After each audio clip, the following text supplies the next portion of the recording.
Hey guys, I told you guys I would come back and do my nails. I was supposed to do them last night, but I did not do them last night, clearly. So, we're just gonna get this process started. I'm going underneath my nail because there's so much skin underneath my nails, and it's going to kind of make it hard for me to do my, it's gonna make me hard to do, it's going to make it a little bit difficult to get my forms underneath there if my hyponychium, some little nail tech vocabulary, is too long underneath my nail. So I'm just going to use my comb bit to file some of this skin away.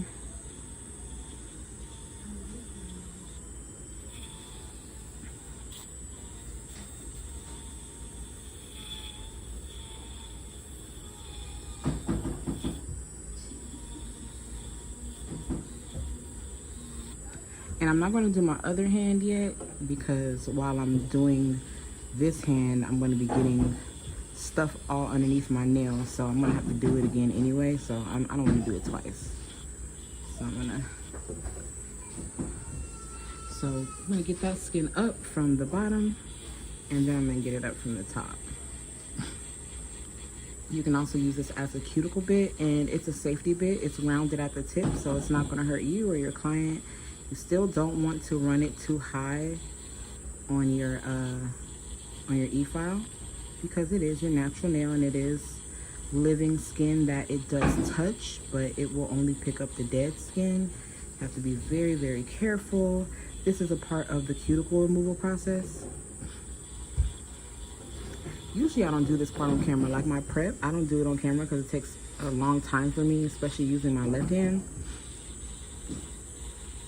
So I usually, when I get online, I just go straight to the acrylic application, but I was like, you know what, I already got my camera set up and my kids are in there occupied. They're in there playing horse, I think, with their dad, so that's all I care.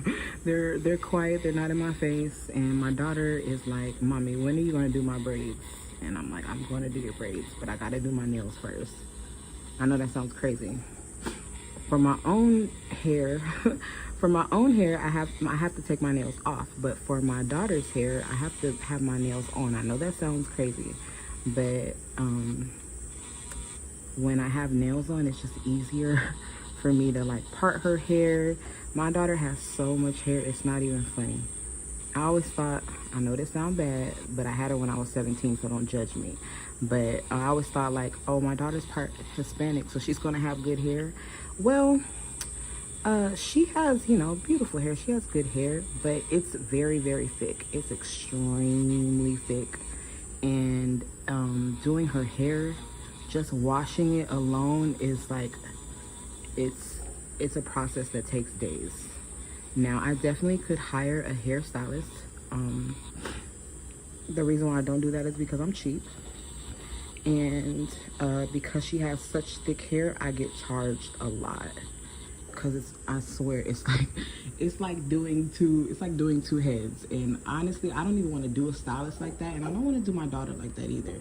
She's 12 and she's diabetic. So, you know, obviously I have to administer insulin and give her snacks and give her meals at a certain time. So it's like, if a stylist were to do her hair, I know for a fact it'd be like a 5-hour process, like just to get it together, like just to detangle it and wash it and condition it and dry it. Like drying her hair alone it's crazy. It's a long process. So yeah, I feel like my daughter would have to pull a whole shift with a hairstylist.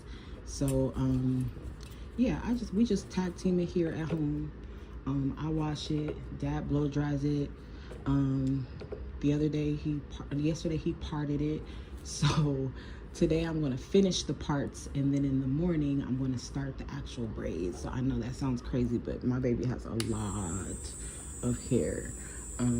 So yeah, that's how me and her father's genetics worked out. Thankfully, you know, my other kids are bald-headed because my husband bald-headed. Well, my daughter's not, my youngest daughter is not bald, but she has a lot of hair, but it's just not nearly as long as what her sister's was. So it's funny because it's like, it really ain't nothing I can do with it but let it be in an afro. Her daddy be putting in a ponytail, and it'd be so funny because it's like, why you got my baby's hair in this little thought ponytail? Just let her rock her little blue ivy afro. She's fine. She's not bald. She's got a little curly afro. And her hair is thick as well, and it's like nice tight curls, but it's really manageable. I mean, she's only 1, so of course it's manageable. When she gets older, I don't know what's going to happen because I don't know whose hair she has. Like, I have very manageable hair. I'm not sure if the women of my husband's family have manageable hair, so I don't know. Clearly my kids don't get their hair pattern from me, so it's kind of like having to learn how to do hair all over again because my hair is just so easy. Never had any issues with it, and then God gave me daughters. So yeah, so I had to learn how to box braid. I had plenty of practice on my homegirls.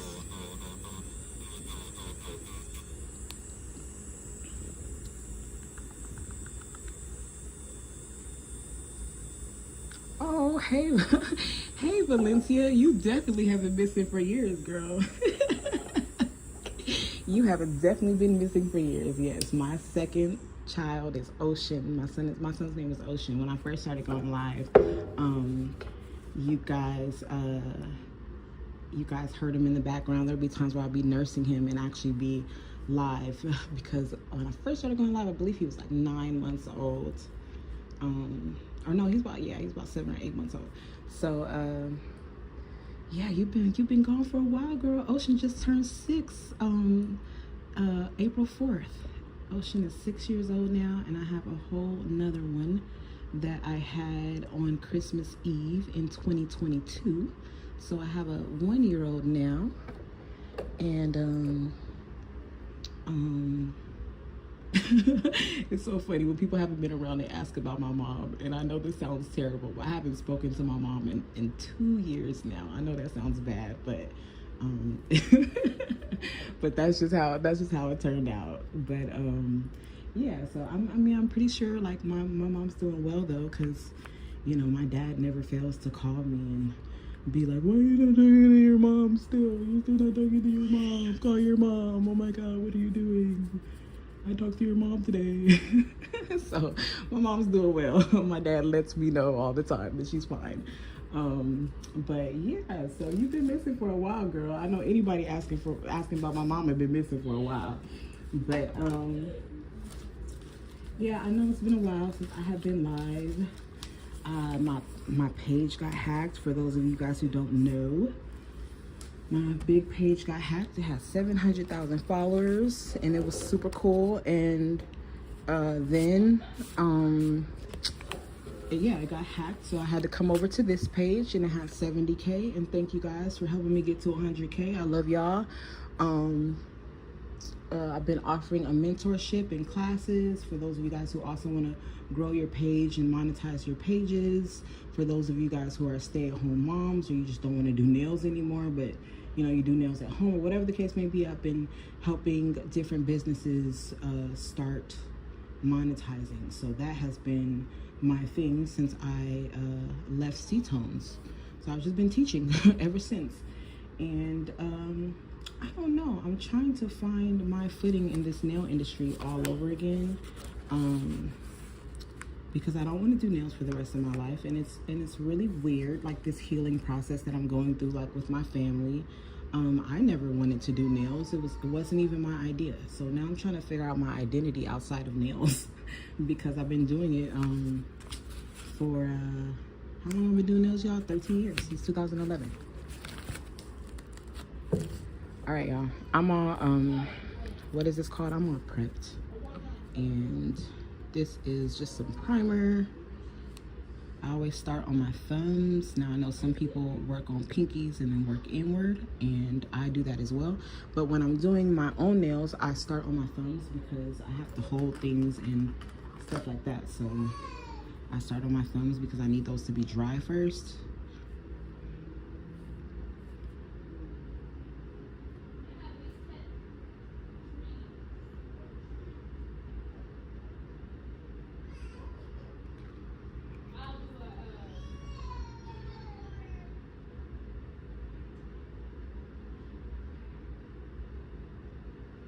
And then I'm gonna show you guys all the products that I'm using.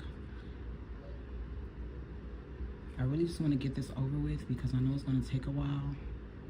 And honestly, I was like, let me go live because I really don't feel like editing this video, but I'm actually gonna save the live onto my phone and still edit it into smaller reels and smaller videos.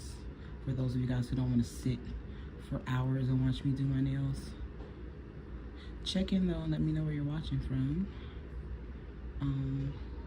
I'm in Sacramento. When y'all first met me, I was in Los Angeles, but I am leaving Sacramento. I'm going back home, y'all, because I hate it here. This is not the place for me. And I know how to bow out gracefully, but yeah, I'm out of here. So the only difficulty is that my daughter has a really good doctor out here, endocrinologist for her diabetes, so it sucks switching doctors and switching counties and all this stuff. Is like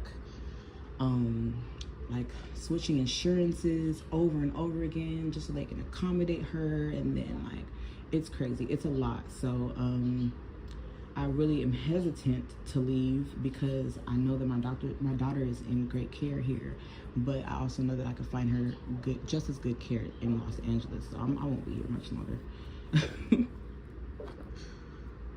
We moved here because we actually got relocated here for my husband's job, and we did not know what we were walking into, but they needed him out here, so we were like, whatever.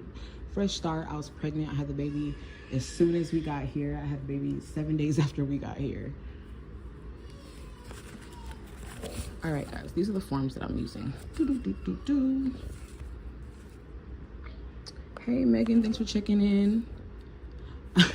Yes, I did. I left C-Tones. I've been gone from C-Tones for 2 years now, but thank you for still supporting the company. Although I'm not involved and I don't have any association with the company, it still is my baby. Like, I still birthed it, and my family still takes care of it, you know. So you know, I'm not involved, but my family is, and it's how my family eats. So I would never ever be spiteful and tell you guys not to order from them or don't deal with them or whatever. I still use C-Tones. Everything you see me use today is going to be from C-Tones. I'm not throwing away all my products just because I left the company. That's crazy.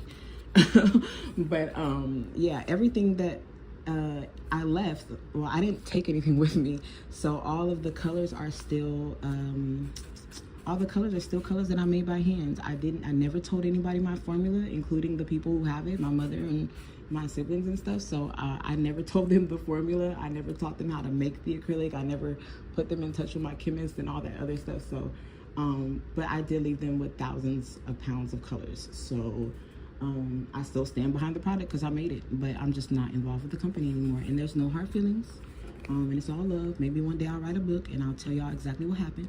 But it's real ghetto, and it actually has nothing to do with the business. It has everything to do with family. And I always tell people, like, you know, I tell people now, like, and I knew better when I first started C-Tones, but I just tell people, like, you know, if you really want to prosper, just leave your family out of it.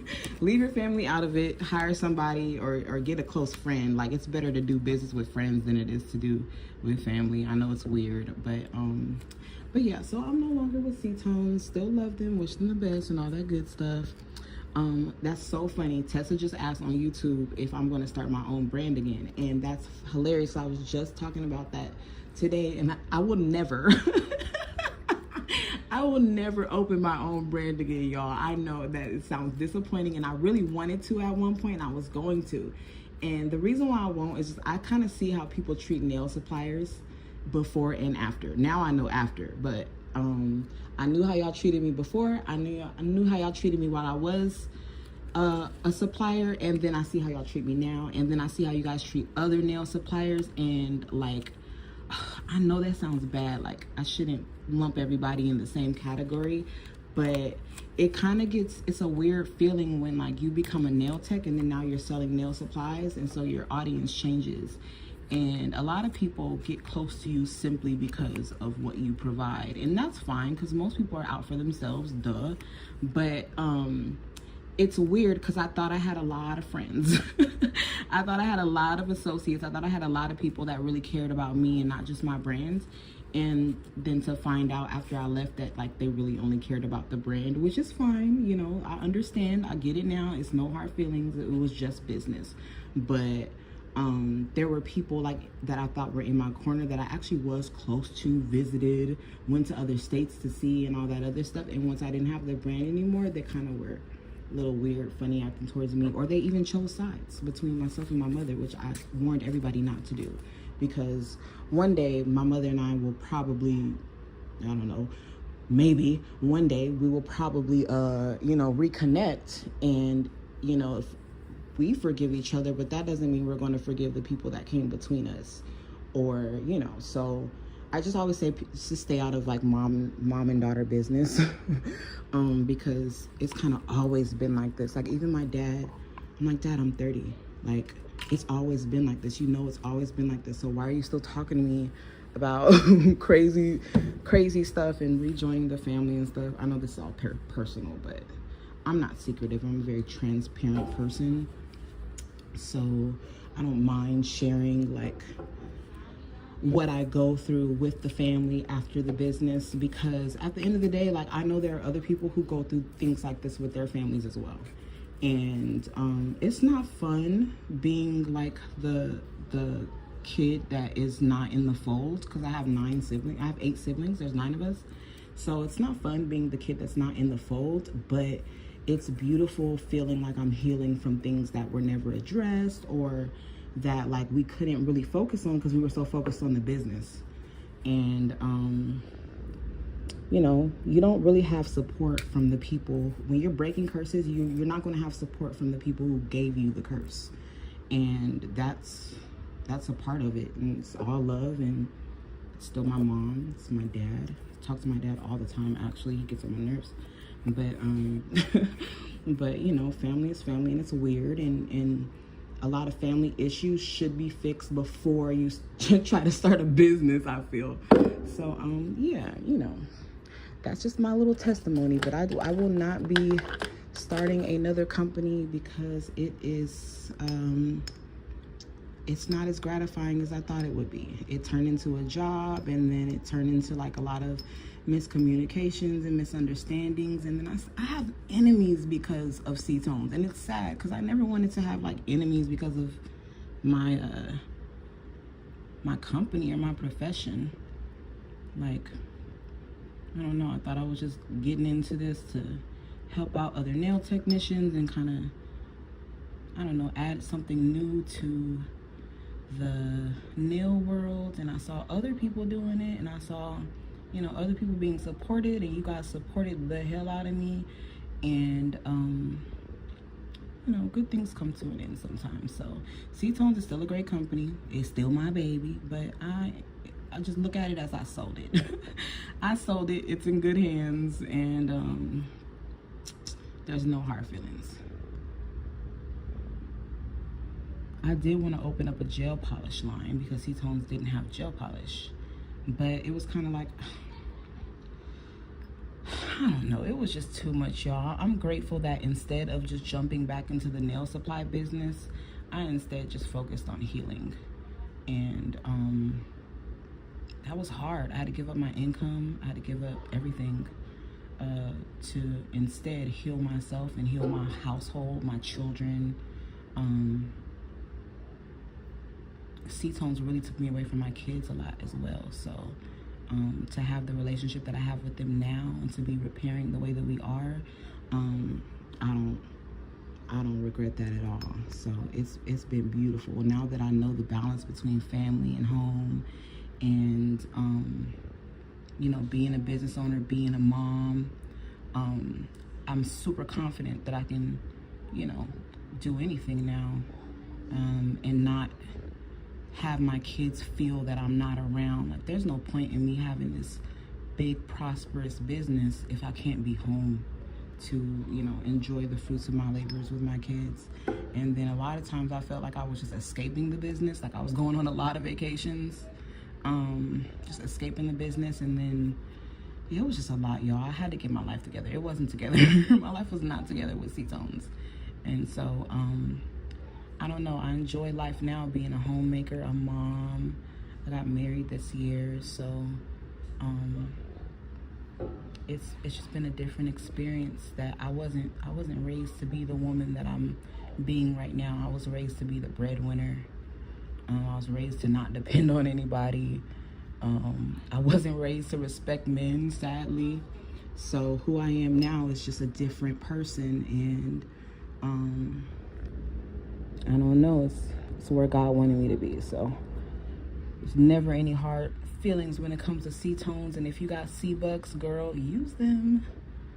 If you love the products, continue using them. I love the products. I will continue using them. And I appreciate you guys for still supporting me.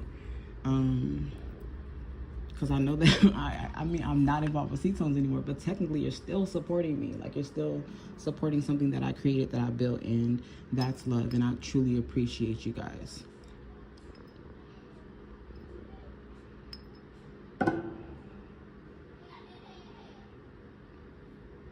Okay, so now that I have laid this glittery and glow foundation, that light white, that kind of milky white was a glow. I swatched it for you guys last night, and then I put a little bit of glitter on top of it, ombreed it out, and then now I'm going to build up the bulk of the nail with clear.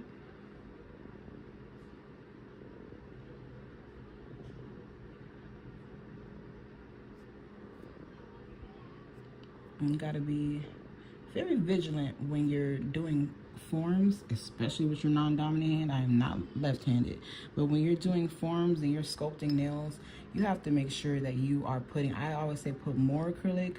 It's better to have too much acrylic than not enough, because you can always file away too much acrylic, but then if you don't have enough, then you have to go back, reopen your powder, reopen your monomer, and then apply more acrylic. Then you gotta wait for it to dry. Then you gotta file it all over again. So yeah, it's better if you just put more acrylic than not enough. So make sure that you put enough acrylic so that you are not only building the apex, but also building the entire body and structure of the nail, because you can't see it. There's no tips to guide you, so you have to make your own guide with the forms.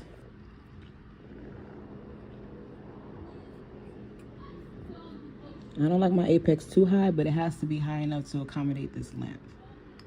So I know people are like, oh, it has to be credit card thin. Well, it has to be credit card thin if it's medium or short. But if they're long, credit card thin ain't gonna cut it. You're gonna have to add a couple more credit cards to the stack, because long nails need to be strong nails.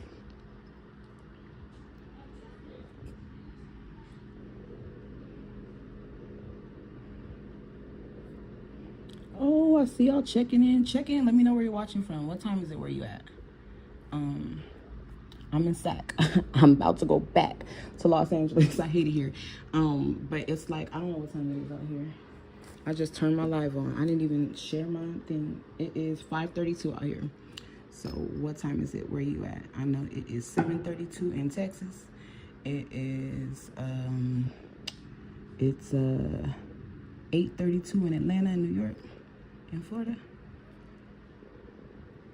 I said Atlanta and New York. Georgia, I guess.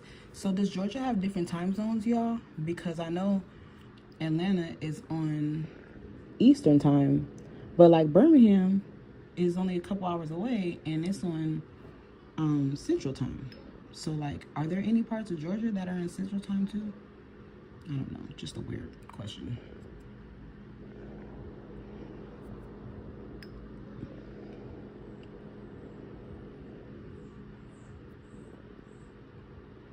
Okay, y'all, so I'm just building up this apex, making sure that my sides are completely covered.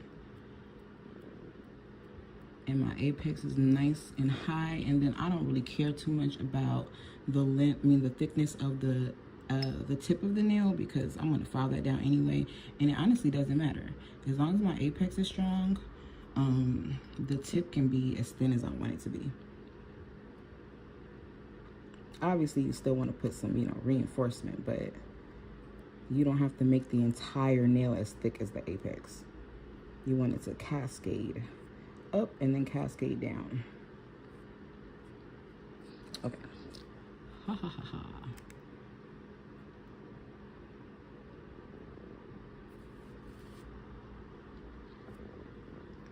So I always do my thumb first, because once this dries, then I get to take the form off. These forms are from Amazon. I'm gonna show you guys the name of the brand, because I don't know the name. I don't get paid to use these forms. I just bought them and they work. I needed some long ones, and it's hard to find long ones that are sticky and strong. Oh shoot, I just told you guys I was gonna show you the brand and I didn't. Y'all know I can't read that. What the hell did I say? Okay, well, that don't say nothing to me in English, so yeah, go ahead and screenshot that or type that in on Amazon, but that is the brand. I'm not even I was gonna try to pronounce it, but y'all not about to make me look crazy. So yeah, these forms are from Amazon. I think they were inexpensive. They had to be like less than $15 or less. I know they weren't that much. Y'all know I'm cheap. This the nail I thought I was gonna have an issue with, because it had a lot of skin underneath it, so I felt like I couldn't really get the form underneath the nail, but I got it. It's there. It's nice and flush. Hey Mika. Okay, when you guys ask for tips for beginners, give me a category. What are you thinking about? Like, what do you need help with?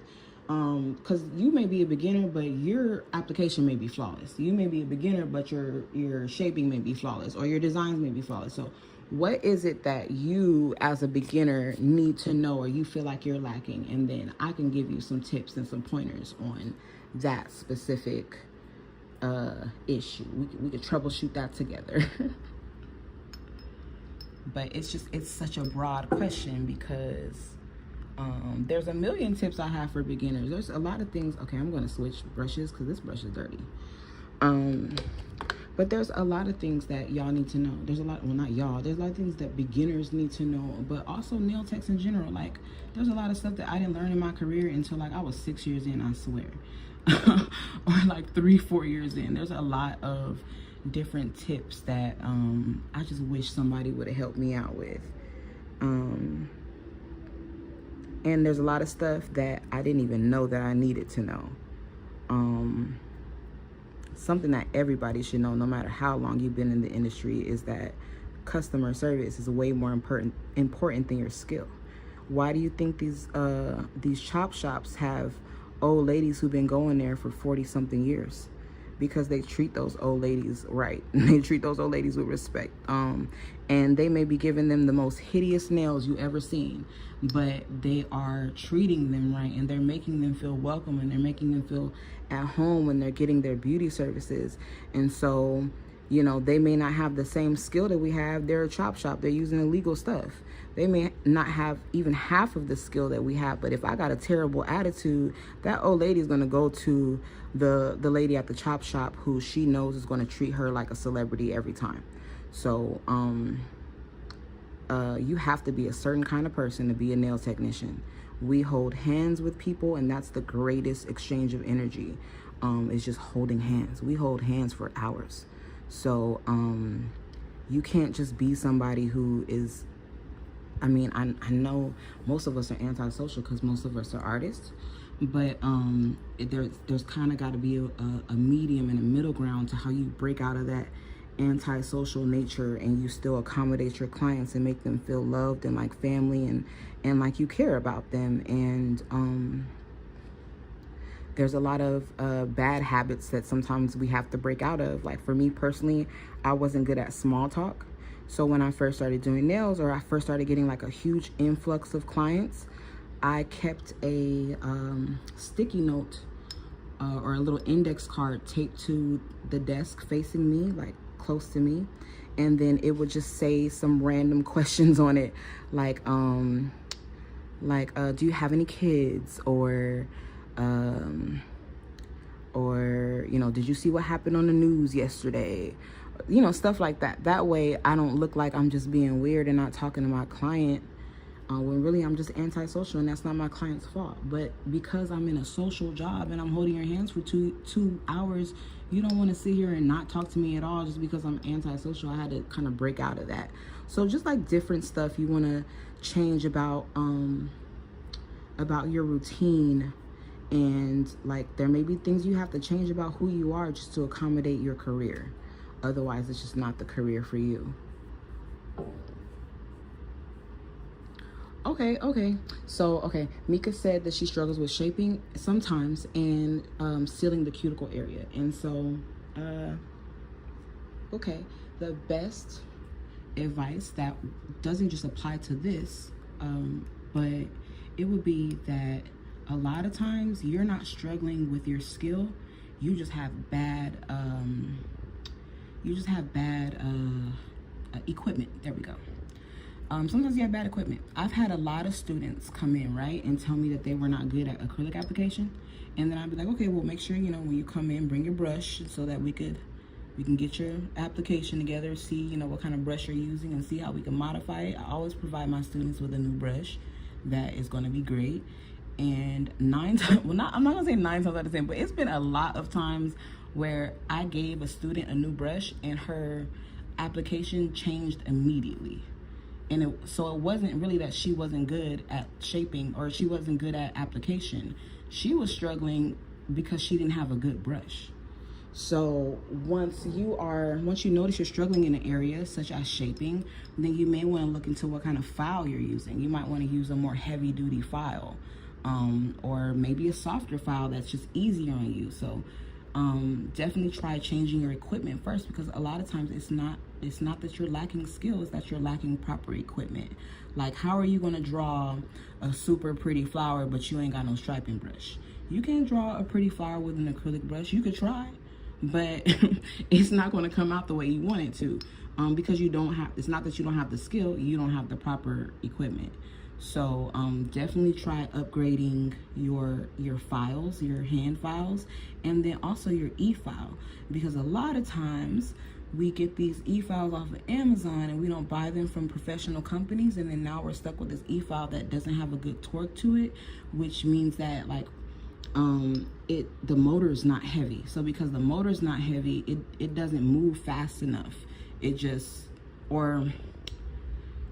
doesn't move fast enough. A lot of these new, $30, $60 e-files, you think they move fast just because it says 30, 35 RPM, but then when you get it, the motor is not strong enough. So even though it's moving fast, you got to put down a lot of pressure, and then now you're burning yourself or your clients. So the e-file that I have, I'm using the Coupa portable, the Manny Passport. That's a $400 drill. E-file, excuse me, that's $400, and it's worth every penny if you take care of it. Now, if you're not gonna take care of your e-file, do not buy this one, because it's not gonna last you a long time. I wouldn't say discovered it, but I first started using this e-file when I was working in Beverly Hills, and everybody had to use this e-file, and it broke a lot because the nail technicians were not taking care of it. So I didn't really have faith in it, but one day I bought it and I was just like, I'm gonna just take care of mine, and I have, and it has lasted me about 4 years now.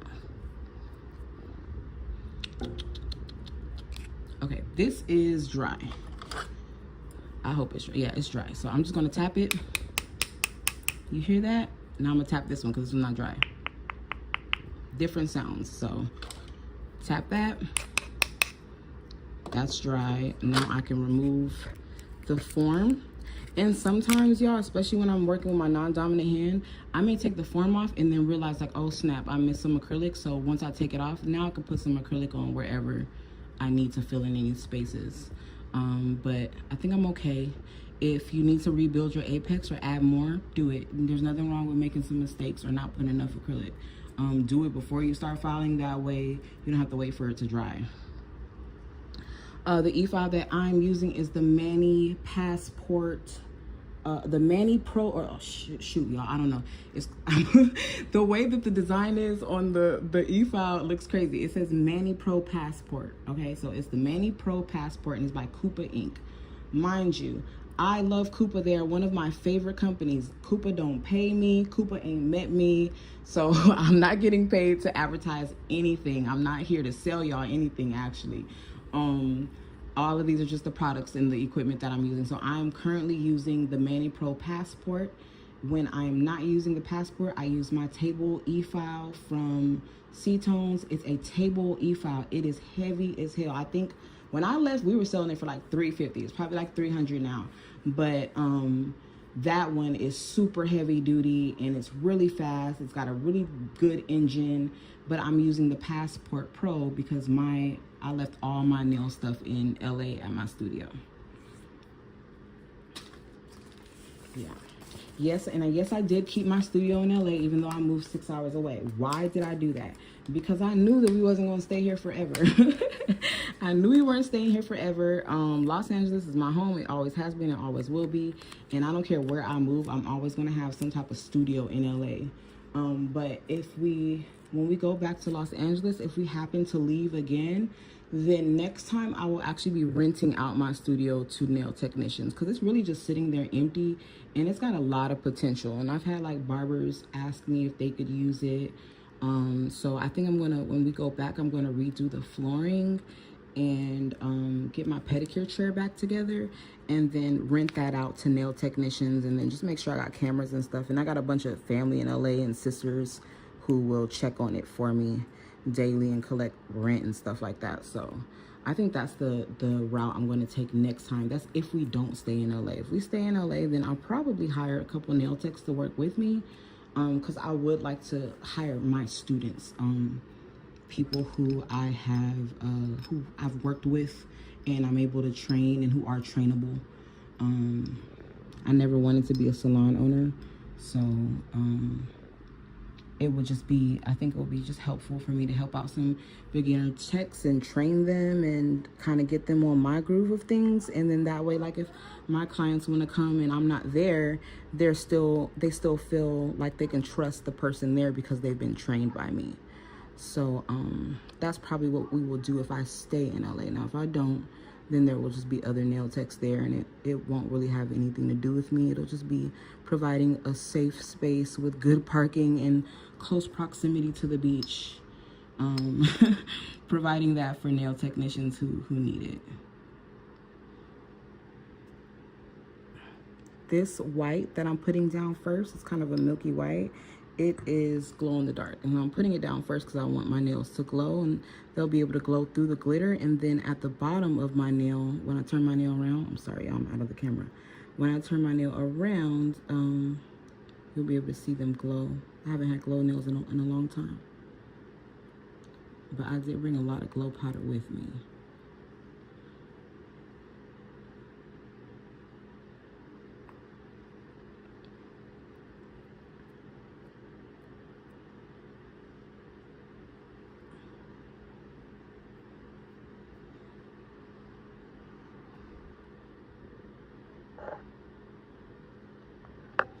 Okay, and then sealing the cuticle area. My bad. I'm sorry, Mika. I got sidetracked. Y'all know I talk your heads off. So about the sealing the cuticle area, I'm gonna actually show you right now when I start doing my cuticle area. Oh, my brush is so dirty. Left-handed Chronicles. But I'm gonna show you right now when I start doing the cuticle area. You can seal the cuticle area with your brush. You don't need no special e-file bit, none of that. But e-file bits are definitely helpful. So that's what I say when I say equipment over technique sometimes. Now, you can have a really good acrylic technique so that you don't need to seal the cuticles. But then if you just so happen to not master that technique yet, that's cool, because then there is a bit that can help you seal the cuticles. The bit that I used when I first started, when I was cleaning up underneath my nails and I cleaned off the top with my cuticles, that is the same bit that I would use to to seal my cuticle area. Y'all, I'm sorry, I'm making all my brushes dirty. I thought it was my fault, but it's actually not my fault. I'm about to call one of my kids in here because they got to go get my monomer from my desk. Melody.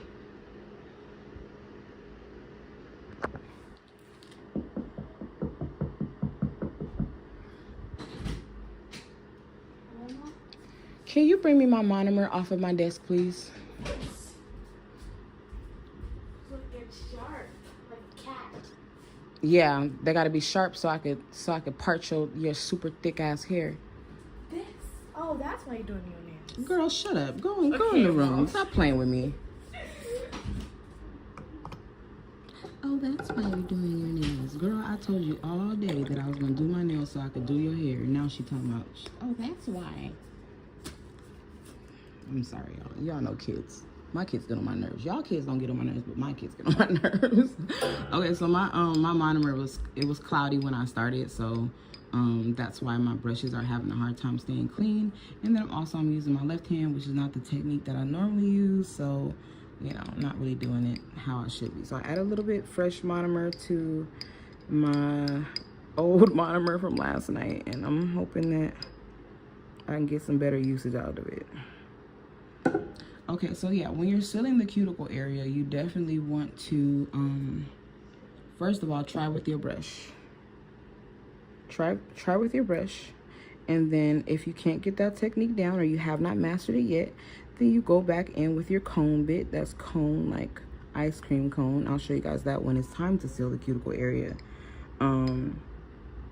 Go ahead and lightly seal, the cuticle area with that bit. So when I'm doing my cuticle area in the side walls, I'm gonna go in with clear.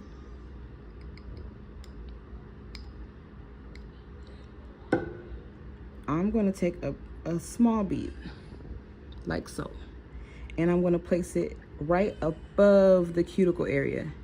And then I'm gonna use the very tip of my brush to pat down the bottom of that bead and push it into the cuticle area.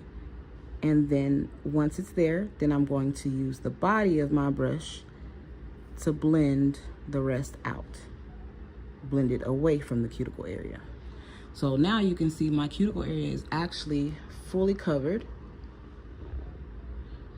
It's not thick, so I have to put another bead, but it's fully covered. So if I want to put another bead to make it much thicker than that, it doesn't even have to go in the cuticle area because the cuticle area itself is now flush and covered. It doesn't need more acrylic there. So, for example, I'm going to take some more clear, another small bead, and place it back towards the cuticle area. I'm not going to push it all the way in, but I'm going to push it pretty close. Pat that down and then blend it out.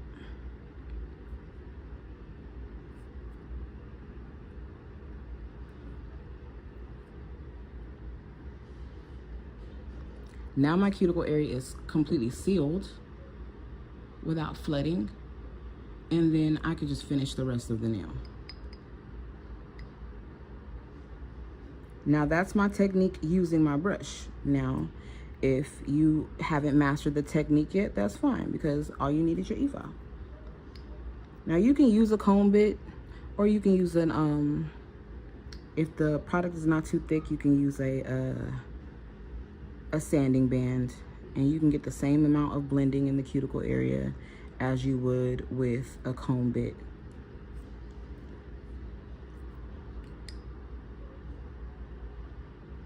And then they also have these new sanding bands that I saw on, like, I think I saw them on TikTok, but they're from like Temu, I think. But they're these new sanding bands that are really, really thin. Like they're like really skinny, small sanding bands that people use for like toes, I guess. And I'm sure that will work as well for the cuticle area.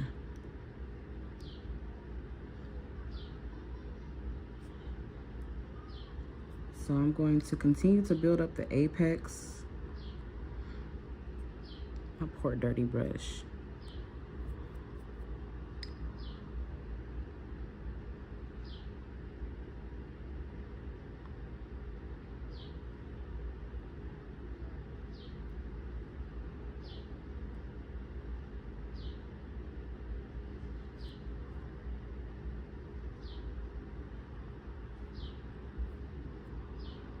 Okay, and then you want to look at your nails from different angles just to make sure that they're not crooked or they have acrylic where it needs to be. You want a consistent body of the nail. I'm really not doing them as uniform as I would like because of my stupid left hand, but it's all good. It's just difficult to, like, I can do form, I mean, I could do tips with my left hand like nothing, right? But forms are a little bit more, take a little bit more extra oomph on my skill side. But I don't know too many nail techs who can't do their own nails. Like, girl, you're a nail tech. You're gonna have to learn how to use that left hand. Cause I don't care how long I've been doing nails. I don't know why, but I do not let other people do my nails. I wish that I had the strength to be like, yeah, girl, come do my nails. But for whatever reason, it don't matter how good. I have had the pleasure of working with and knowing personally Megan Thee Stallion's nail tech, right? And she's been a nail tech for many, many celebrities. Shout out to you, Michelle, because she's actually put me in contact with a lot of celebrities to do their nails. But Michelle did my nails before. She only did like a couple repairs, right? And they were perfect, but I didn't like them. I ain't gonna lie. I did not like them. They were perfect. There was nothing wrong with them. I didn't like them though because I didn't do them. And they just did not match with what I did. Because they were repairs or whatever. And I love you, Michelle. You know I love you. But yeah, I just didn't like them because I didn't do them. And I don't know why it feels that way as a nail technician, or maybe it's just me being anal and weird. But like, I even had another super amazing nail tech. She's in Linwood now, but we work together in Beverly Hills with Michelle as well. And Diana did like one hand of my nails. Man, they were flawless, y'all. They were so pretty. I did not like them. I did not like them because I didn't do them. I don't know what it was. They just weren't my style. They're like, I don't know. It was just different. So, I mean, and clients are like that too. Like, you can do a client's nails and like, she'd be like, oh my God, I love them so much. But it may not stop her from going back to her other nail tech, simply because like, yeah, the nails were cute, you did perfect, but you're just not my nail tech. You don't do nails like my nail tech. And that's why I tell people, like, it really ain't no such thing as stealing clients. It's really not. Ooh, I got some lint on this nail. I'm gonna leave it too, just like I would do with a client. Don't touch nothing. I told you not to touch nothing. You did it anyway, so now you got lint underneath your nails.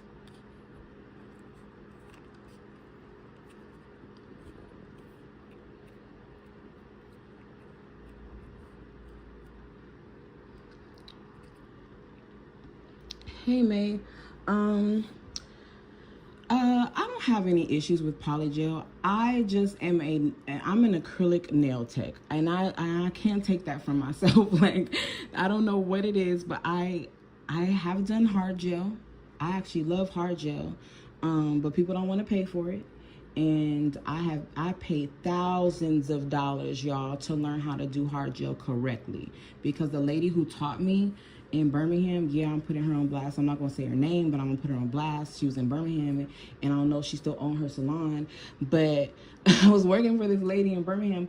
She taught me how to do hard gel the wrong way, and it felt like, and like later on, after like everything kind of went down, I feel like she did it on purpose. But she taught me how to do hard gel completely wrong. Like, there's no possible way that she was actually doing hard gel this way, but that's how she taught me how to do it, and I was doing it wrong. No apex, a lot of bumps and bubbles, and just, it was a lot of issue. And I started taking classes. I started going to nail, what are they called? The shows and stuff.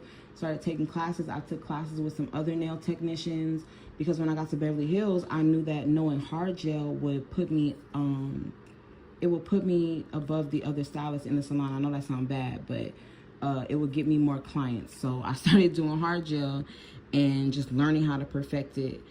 So I actually do love gel nails, like full gel nails, but polygel, I've tried it, and maybe because I've only tried it a few times and I didn't really perfect it, I didn't really enjoy it. So I'm like, oh, why am I doing polygel when I could just do hard gel?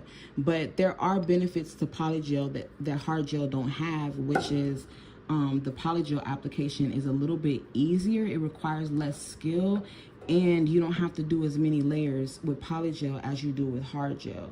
I'm not sure if polygel soaks off. Hard gel does not. So I feel like that's an advantage that hard gel has over anything. It doesn't soak off.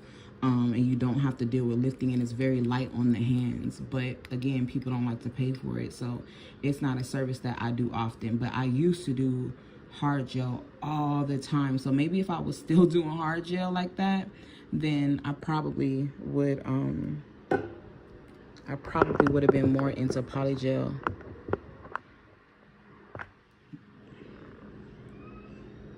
Ooh, my baby in there giving her siblings a hard time. Okay, I let that bead set too long when I moved the camera. Ooh.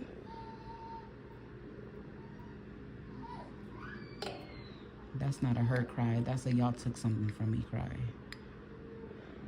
Y'all won't let me have my way and I'm the baby cry. She's fine. I've been calling her Screech since the day she was born. She's my first child that came out crying. My other two came out very quiet and nosy and just looking around and trying to figure out where the heck they were and why was it so cold.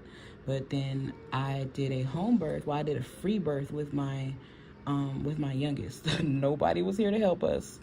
I knew I was in labor. I told my husband to run the shower, start turning on the tub, and, you know, just make sure the kids, you know, weren't in my way, and bring me like some ice and water. And he just kind of did what he did, and he didn't crowd me. He gave me whatever I needed. Labor wasn't long, but yeah, I was actually in the tub, and I don't know, someone told me to push. I pushed, and my water broke, and then 29 minutes later, I was like, babe, I feel a head. And then he ran in, and then the kids heard me yell that, so the kids ran in the bathroom too. And next thing I know, I had a hollering, screaming ass baby in my hands. Her umbilical cord was around her neck, which is very common. It's actually not as dangerous as people make it seem. So yeah, pulled her up. I put her on my chest. I tried to feed her. She wasn't interested in being fed. She was interested in screaming and screeching in my face. And I'm like, oh, this baby is absolutely fine. Checked her out. Her dad counted her fingers and her toes. We had already purchased a baby scale because I already knew I was going to do it by myself. And we brought her to I delivered the placenta like literally like 5 minutes later, because I was like, I don't want to get out of the tub before I deliver the placenta. Like, I don't want to deliver this on my living room floor. So I delivered the placenta, and then my kids were just kind of in awe of her for a little while. My son saw the placenta, and mind you, he was 4 at the time. He said, "What is that?" I was like, oh yeah. So that is the little sack that your sister was in my belly, and I had to push that out too. That can't stay inside of mommy. So yeah, they got to see that. And then we put the placenta in a bowl, and we migrated to the living room where we measured the baby. We measured the placenta. We kind of checked it out, made sure there wasn't anything like abnormal or scary in there, and monitored her breathing and stuff like that. Again, we measured her. Daddy counted all her fingers and toes. He cut Ocean's umbilical cord, but we were at the midwife's office when he did that, so they had like some special scissors. Well, we did not. We didn't have any special scissors, so the umbilical cord is literally like cutting through an ear. So it was very, very hard to cut, and he was like, I don't want to hurt you guys. And I'm like, it's not going to hurt us. It's done. And he just was not feeling all the pressure that he had to put down to cut that umbilical cord with our little handyman scissors. So mommy had to cut the umbilical cord. And then it was Christmas Eve. It was Christmas Eve morning. So after that, you know, I had meal prep the week before, so I ate a little bit, and me and the baby went to sleep. And the next day I was extremely exhausted, which was Christmas Day, and I slept through Christmas. And Dad brought the baby back. He had the baby the whole day, and then whenever she was hungry or screeching, he brought her back in the room with me. So that was my third birth story. My first two were born with midwives, but after Ocean was born, I realized that I didn't need a midwife, that they really weren't doing anything for me. I had delivered Melody by myself. My midwife wasn't even in the room when she came out. And when I delivered Ocean, I did not like my midwife. I had met her that day when I was in labor. She wasn't even my regular midwife. And then she didn't, it wasn't a problem that she didn't speak good English. It was the language barrier where I felt like she was being rude to me. And she was getting impatient with me because my labor took so long. And she was just like, you need to push. And she was just being really like mean to me in my labor. So I went off on her. And he's my husband now, but then we didn't even like each other. But I told him to stop touching me, get away from me. Like, I want y'all away. I was in back labor really bad, and nobody even told me that I was in back labor. I was just going through it. And yeah, I told everybody to get out. Don't talk to me. Don't tell me to push. The next time y'all tell me to push, I'm gonna get up and I'm gonna go home. So it was like, I went off on that lady. I'm sorry, Olga, if you're watching this. But yeah, and it was just, I didn't like the experience. And then my son, he wasn't really breathing the way they wanted him to breathe when he came out. So they called the ambulance because we were at the birth center. And 4 hours later, the ambulance hadn't come yet, and he was breathing fine. So they called them back, and they were like, don't bring the ambulance, the baby's fine. And they were like, no, we still have to come because you called us and he's a baby. And so it was like, okay. So then they come, and when they came, they didn't allow me to ride in the ambulance with my newborn. I had to drive behind.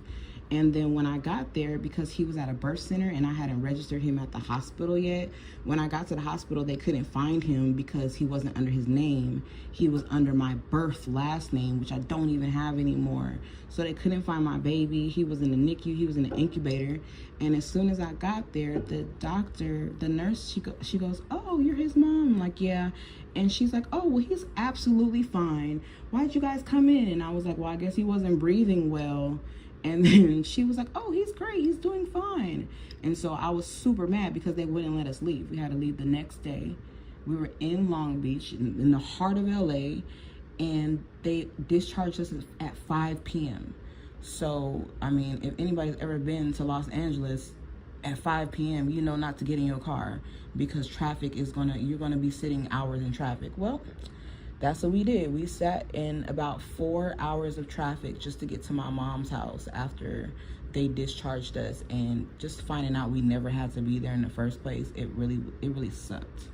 So, and then my midwives didn't advocate for me. Like, why y'all didn't tell them that I needed to go in the ambulance with my baby? And why you guys, but they were so impatient with me because my labor was so long and they were tired. So I was like, you know what? Next time I have a baby, I'm just going to do this by myself. And, that's what happened. So Island was born in the bathtub, and she was screeching when she came out. She was not happy. She didn't want to eat. She wasn't fooling with nobody, but she quickly got adjusted. I don't know what life would be without that one. Hey, Shades on YouTube. She's asking what size brush I'm using. I am alternating between 3 different brushes.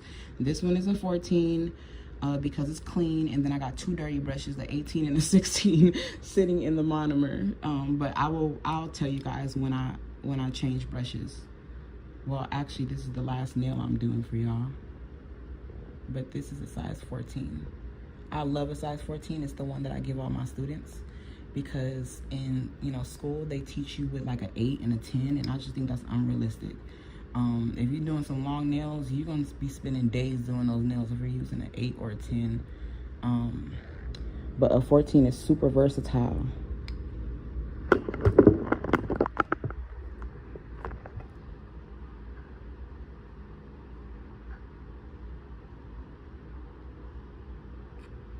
There we go. I'm sorry, I'm trying to get the camera to focus a little bit.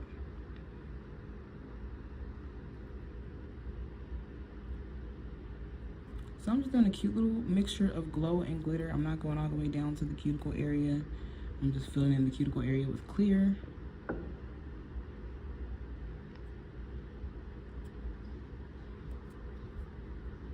What? It's not too big, girl. You gotta try it. Don't say it's too big. Don't say my brush is too big. You gotta try it. I'm telling you, try. I'm telling you, try. I promise.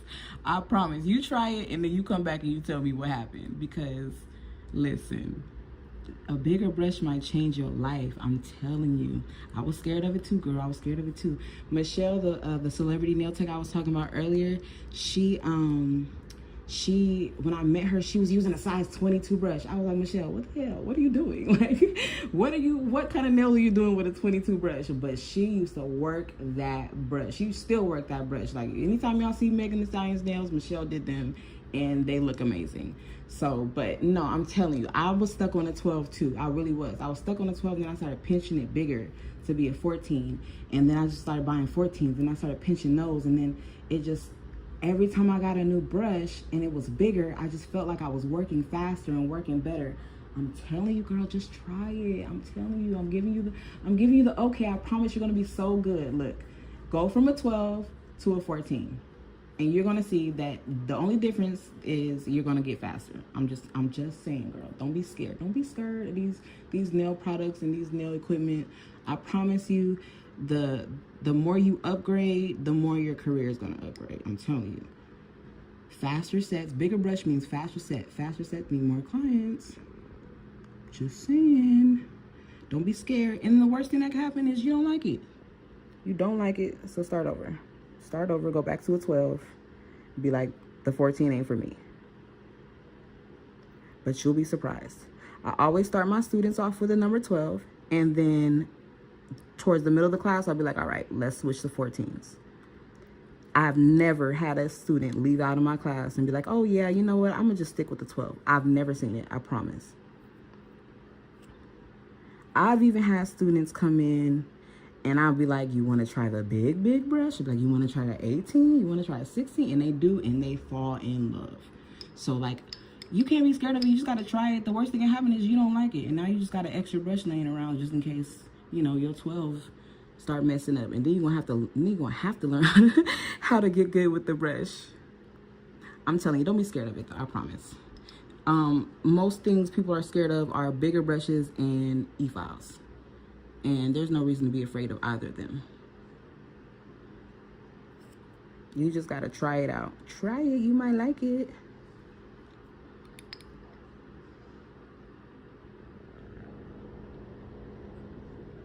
Yes, I do pinch my brush myself.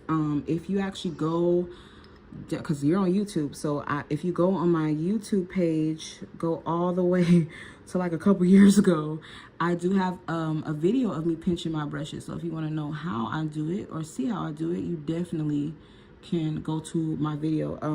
A nice Vietnamese man at the nail supply taught me how to pinch my brush because I kept telling him, like, I don't like the way you pinch it, like you're pinching it too tight. And he was like, okay, so pinch it like this. So then he pinched it. He pinched a new one for me because you can't re-pinch a brush or unpinch a brush. He pinched a new one for me, and then he was like, pinch it like this. And then he barely put down any pressure, but it was perfect. So, yeah, once he taught me that, I've been pinching all my brushes ever since. I don't trust nobody else to pinch my brushes now because most people overdo it. And like I said, you can't unpinch it. Once you pinch your brush, it's like that forever.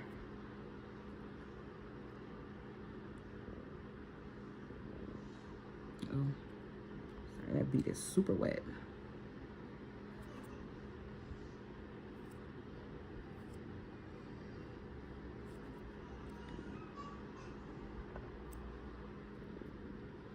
Okay, so if you are moving to a size 14 brush, do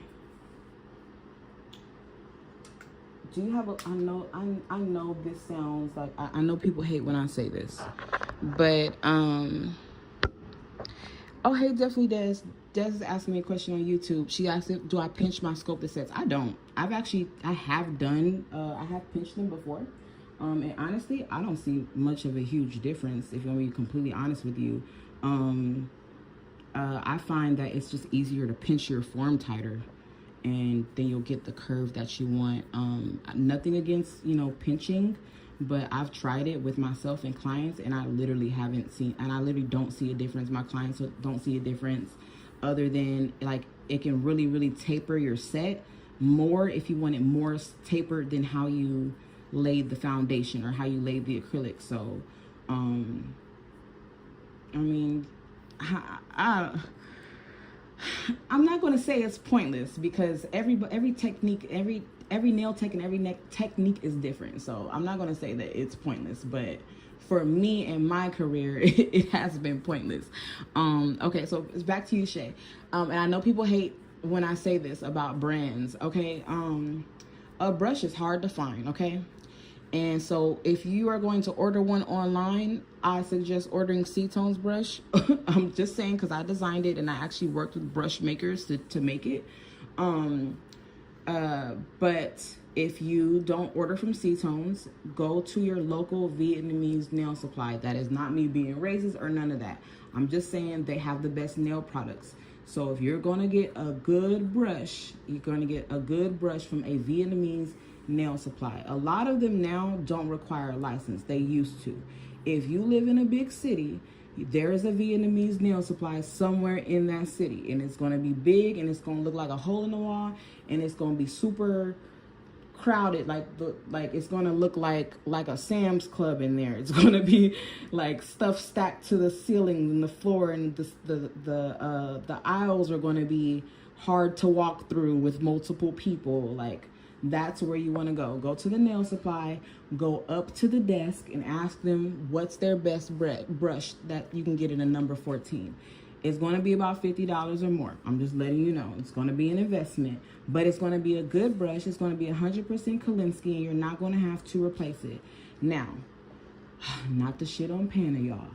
Pana brushes suck. When you first get them, they're going to be amazing. Within 3 to 6 months, you're going to have to replace it. I promise. I'm not lying. I'm not shitting on no other company. I'm just telling you, they're not 100% Kolinsky. Don't be mad at me. Kiara Sky. Those are not 100% Kolinsky brushes. So you are going to have to replace it. It's going to work great when you first get it. I promise. But once you start using it and really putting in that work, it's going to fray. It's not going to look good. You're not going to be able to restore it. I promise. I know. I'm not trying to shit on nobody. I'm just being honest with you guys.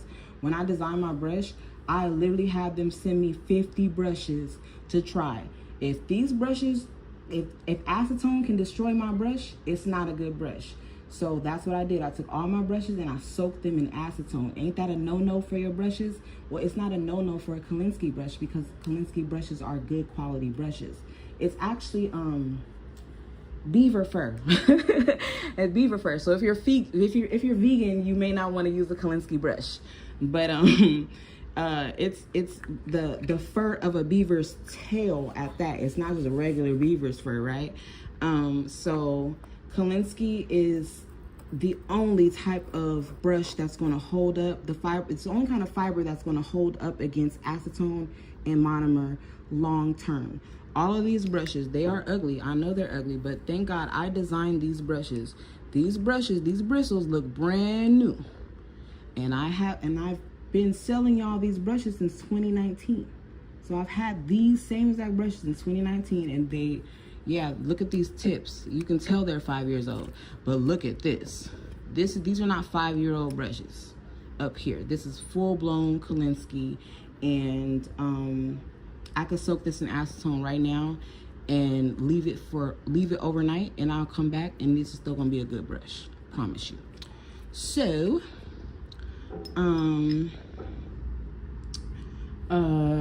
for example. Oh, okay. Shay, no, if you're not in California, it's fine. I have taught classes all around the country. I went to Memphis. I went to New Orleans. No, I'm sorry. I did not go to New Orleans. I went to Birmingham. We were supposed to go to New Orleans, but a hurricane happened. Damn, why am I forgetting? I went to Charlotte. I went to Dallas. I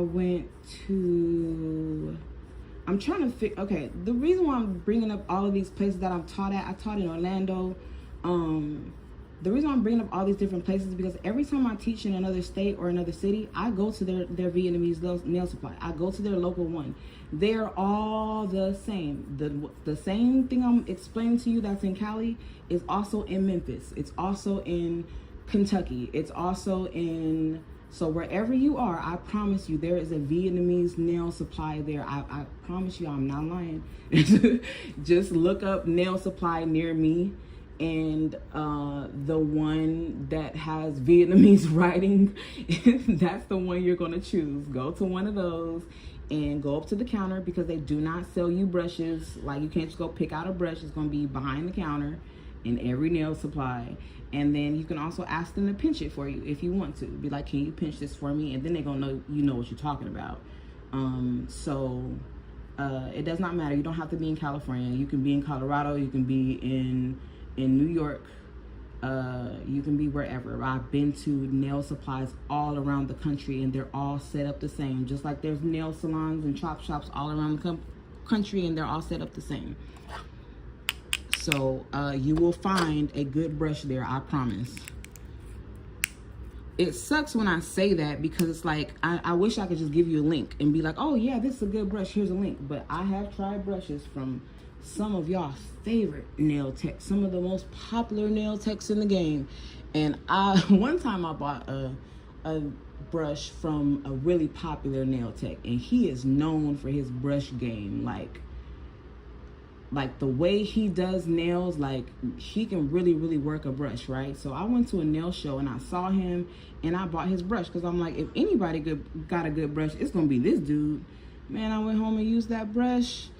He found some random brush and put his name on it, and it just made it pretty. It was the worst brush I ever used, and I knew for certain that he never used that brush. It's not possible.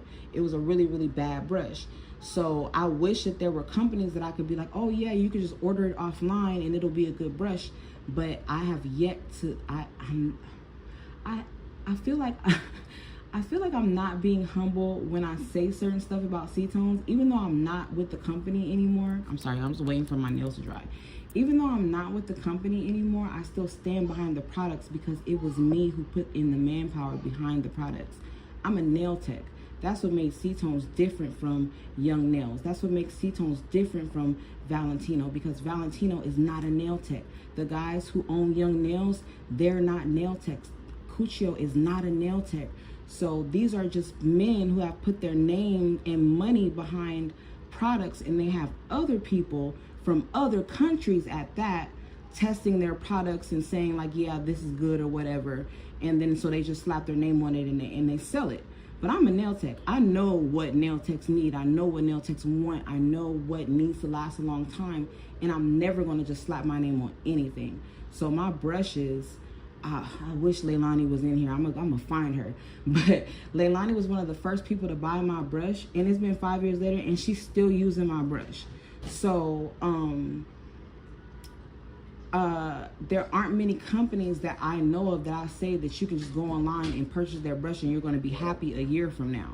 If you purchase Cetone's brush, you're going to be happy 5 years from now. If you purchase Panda brushes, in a few months you're going to have to replace it. That's why it's not as expensive as a Cetone's brush.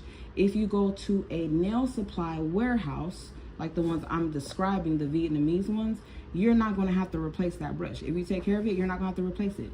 So I made sure when we made our brushes, we went and started talking to Vietnamese people, because we wanted to know where their brushes came from and why their brushes were lasting so long. And that's why I have so much knowledge about brushing, or about brushes. So I'm just never trying to shit on another company ever. I just always want you to know that what happened? She fell? Oh. Why? She did it? You got in a fight with your sister? Why are you fighting with your sister? You fighting with your sister? Don't do that. No, don't fight with your sister. You're supposed to snitch. Yeah, you're too young to fight. Yeah, you too young to fight with your sister. Don't fight with your Don't fight with your sister. You hear me? They sorry. Beanie. Don't fight with your sister, okay? She too big. She too big. You supposed to snitch, okay? Mwah. I'm sorry that happened to you though. I'm sorry y'all got into it like that. Don't fight with your sister. Y'all supposed to look out for each other. Y'all supposed to fight everybody else, not each other. Don't do that to your sister, you understand? Be nice. You don't care because you beat your brother up, so. Sorry, y'all. Sorry, y'all. My daughters are 10 years apart, and they fight like they're 2 years apart, so. Okay. Mika, I always have classes available on Zoom or on FaceTime. You can always inbox me and ask me. I have a list of different classes that I offer because everybody doesn't need the full class. Some people just want to work on shaping. Some people just want to work on social media. Some people just want to work on application, or sometimes they want to work on a combination of things. So I don't charge you for an entire class where you learn a bunch of stuff that you don't really need to learn. You learn what you need to learn. So if you just inbox me when you're interested, I will send you the menu of classes, and then we can do them online. I will be resuming in-person classes in Los Angeles in September. Oh shoot, I can't do September, y'all. We'll talk about that later. I will give you guys a day. I will give you guys a day, a day in the future when I will resume classes in Los Angeles. I got to redo the flooring in my studio and just kind of get back in the groove of LA. So just give me a minute to get that together, and then we'll have in-person classes available again. But for now, I do classes every week on your schedule, on FaceTime and Zoom. So the last couple of weeks, or the last month, I've been doing mentorships with social media and content, how to make content from home and how to make it your main stream of income. So that's what we've been working on lately, but I'm always teaching nails at all times. I'm in Sacramento. I'm only going to be here until the middle of May, but I also if you're in Sacramento and you're interested in classes, definitely reach out to me, because I have a whole studio here that I can teach classes in as well. So yeah, it's not hard to learn for me. And I give away so much free free gems and jewels during my lives, and I plan on being live a lot more often. So so yeah, I understand. I work with budgets, and also this is not the bit that I wanted to use. I work with budgets, and also I have secret groups. So I got groups where it's just us, and we could just talk, and you can ask me whatever you want. I'm looking for my e-fob bit. I left so much stuff at my desk in my room. That's why my daughter had to bring me my monomer.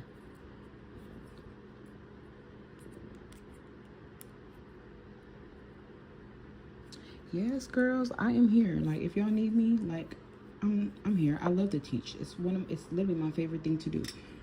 The tour though, it took a lot out of me. I got stuck in during the tour. I got stuck in a hurricane in Orlando. So I couldn't even come home, and that was my very first time going on tour by myself. Normally I would bring my mom with me, but this is the first day that I didn't bring my mom, and then I got stuck in a hurricane. They canceled my flight, and I was stuck in trying to find an Airbnb in the middle of a hurricane. It was crazy. Then the hurricane didn't even hit for real. And then then we did, like, my mom and I did like a 16-hour road trip. Like, we drove from California to Dallas, and then I think we drove from Dallas to Alabama, and then we drove to Memphis, and then we drove to Charlotte, and then we went a lot of places, my mom and I. And then Ohio was my very last class, and I went by myself. And at the very end of that class, I had found out I was pregnant the week before that class, and I hadn't told anybody. And then I went to the class by myself. And as soon as everybody left the class, because my classes go a long time, like we just end up talking and vibing at the end, so my students didn't leave until midnight. As soon as I closed the door for my students to leave, I started bleeding and I had a miscarriage. So it was like, even though Ohio was my favorite class, it ended like that. It was my very last class of the season, and like I miscarried and I was by myself, and I was already going through a lot. So like, it just really, I was just like, touring is just, maybe it's just not for me. Maybe it's just a little bit too much stress on my body. So I feel like that was God just trying to tell me, like, just sit down for a little bit. So I stopped touring. And then when I planned on touring again, COVID hit. So I could only do a couple cities. So I went to Texas.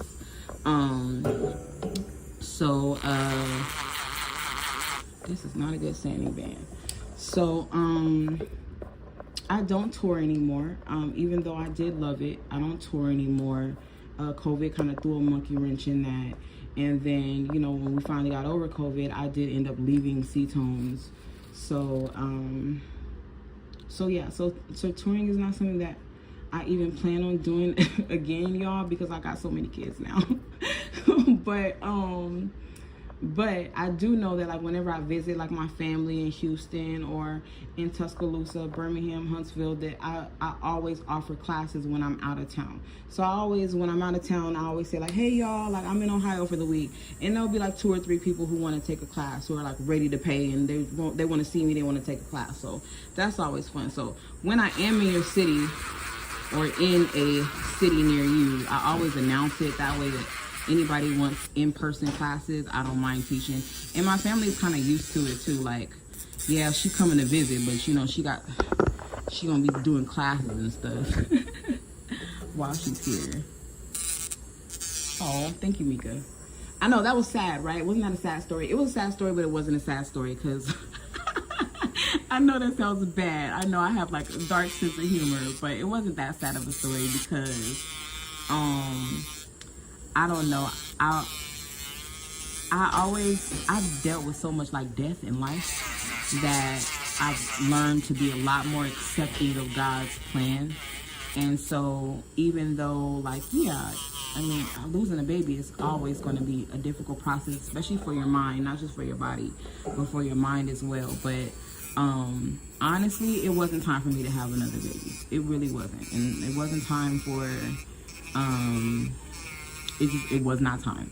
And God was showing me that it wasn't time and kind of like put my mind at a different focus. So even though like I'm not grateful that I had a miscarriage, I'm grateful that God redirected me and kind of opened my eyes, and he was trying to send me a message. And unfortunately the message was through the loss of the child.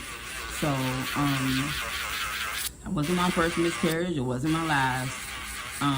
But I have learned to be a little bit more accepting of just the process of life. And I'm not in charge when it comes to life and death. I'm just not. And so I just trusted God in that moment, and it sucked. But God gave me my baby back. I have my rainbow baby. God gave me my baby back, and now she's here, and she's mean, and she's clingy, and she's all the things that God needed her to be for me. So yes, it was a very unfortunate experience, but I did learn something. It came with a lesson, and that was sit your ass down. You're doing a little bit too much, and you need to focus on your body and your healing, and not just, teaching these classes. Like, I know you're trying to make a name for yourself, but there's no point in making a name for yourself if you're not going to be here to receive your flowers. So I unfortunately had to lose a child to learn that. But I learned my lesson, and God trusted me again with another life, and I'm proud of myself for that. So yeah, it was hard. It was kind of weird, and I hadn't told anybody. So like, I didn't tell nobody I had a miscarriage. I didn't tell anybody I was pregnant. But later on, I did end up telling my husband, like, we got way more kids than you think we got. Like, remember that one time? And so yeah, like, I I don't often tell the story because I never want anybody to feel sorry for me. Because like I said, I learned a lesson. Like God was really trying to show me something. And like it just be times where if God is trying to tell you something and you just don't listen, he's gonna throw something in there that's gonna make you listen. And that made me listen. It made me understand the stress that I was putting on myself.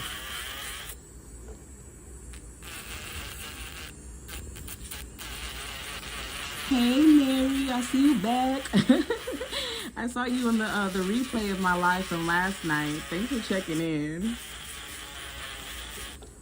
Y'all, this is an extra coarse sanding band that I'm just using to get all those bumps out before I start with my hand file. Work smarter, not harder. So I just do this to kind of start the shaping off so that the shaping is not too difficult. With the hand file, I don't have to do as much. And there are so many spots of these nails that are thicker than they need to be, so this helps me kind of get rid of them faster. Yo, I cannot believe my 1-year-old and my 10-year-old was fighting. What? That's crazy. Well, my daughter, my daughter's not 10, she's 12. My 1-year-old and my 12-year-old were fighting. They're 10 years apart. Melody turned 12 2 weeks after Isla was born. And Beanie will be, Isla will be, how old will she be this year? She will be 2 on Christmas Eve. It's so weird having a kid when their birthday's at the end of the year, because it's like the whole year they're really not their age. Like they're a year younger than what they're supposed to be, and then at the very end of the year they finally turn the age they're supposed to be, and then the year's over. I don't know, does anybody understand where I'm coming from? Like, does anybody know anybody with a birthday like the last week of the year? Like Christmas Eve is like the last week of the year. And then I got my oldest, who's born the second week of the year. She's January 9th. I don't know why God wanted me to have Capricorn daughters, but I'm here for it.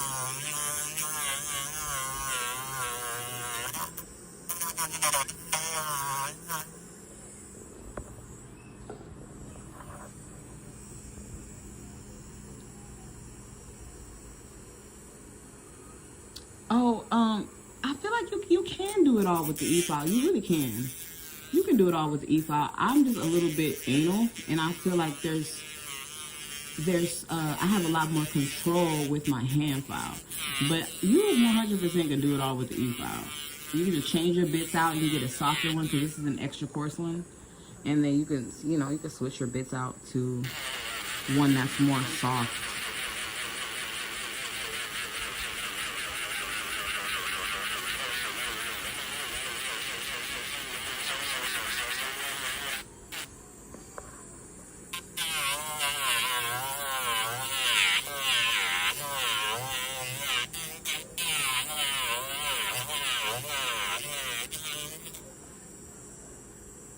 I haven't had stilettos in so long that I really don't want to do them too sharp. But I think I'll do them sharp for the live. And then when I'm done, I'll turn them more into like a almond tip. Because I'm good with my nails. I've never scratched my kids, but no, I'm lying. I actually, with this last one, that's the first time I ever scratched one of my kids with my nails. But it wasn't with my fake nails. It wasn't with my acrylic nails. It was with my real nails. For whatever reason, like, your nails are way sharper when you don't have acrylic on them. And for those of you guys who get your nails done, you know this. But for whatever reason, people think that, like, my nails are automatically claws because they're long. And that's not the truth. My nails are claws when they're not on.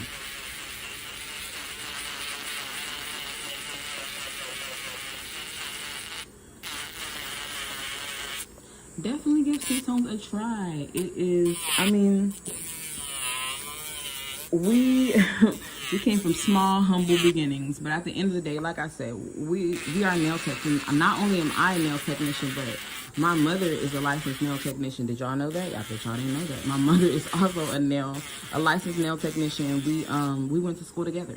My mom just never practiced. Like, my mom never had clients and stuff, but I moved out of the state. I went to college.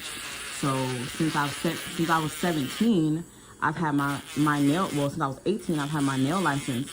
So I've taken my nail career everywhere with me, and my mother only started going to school because she was opening up a nail salon. She already had a hair salon and a beauty supply, so she was just staying in the beauty industry. So she only, went to nail school just so she could know exactly what she was doing, but not necessarily to take clients. My mom was always like, she would have all these businesses and she wouldn't work in them. She would just have them, and then she would have my mom has 6 sisters, I think. Yeah, my mom got like 5 or 6 sisters. So she would have her sisters like help her work them. My job when I was 15, I had to go in and close up the beauty supply, and so yeah. So my mom never really worked in her establishments, but she still wanted to know what she was doing. So we went to nail school together in 2011, and I graduated shortly before her. And my auntie also went to nail school. I went to state board. I don't know how I passed state board, I promise you, because I had bought my state board kit. Well, somebody got it for me for Christmas. I got my state board kit. My mom got it for me for Christmas. And so I was like, okay, I'm never going to touch my state board kit because it's just always going to be ready. So I put my state board kit in my trunk. Now, months later, it's time to take my test. So it's the day of. So I don't even know why I didn't check my kit. I never checked my kit. She bought it for me. I put it in my trunk and never touched it again until it was time to take the test. So I take out my kit while I'm about to take the test. I have everything except my acetone, because it was sitting in my trunk for so long, it evaporated. So I had no acetone. So I'm taking my test, and this is when they don't have live models anymore. This is the first year they didn't have live models. So I had to have like a practice pan.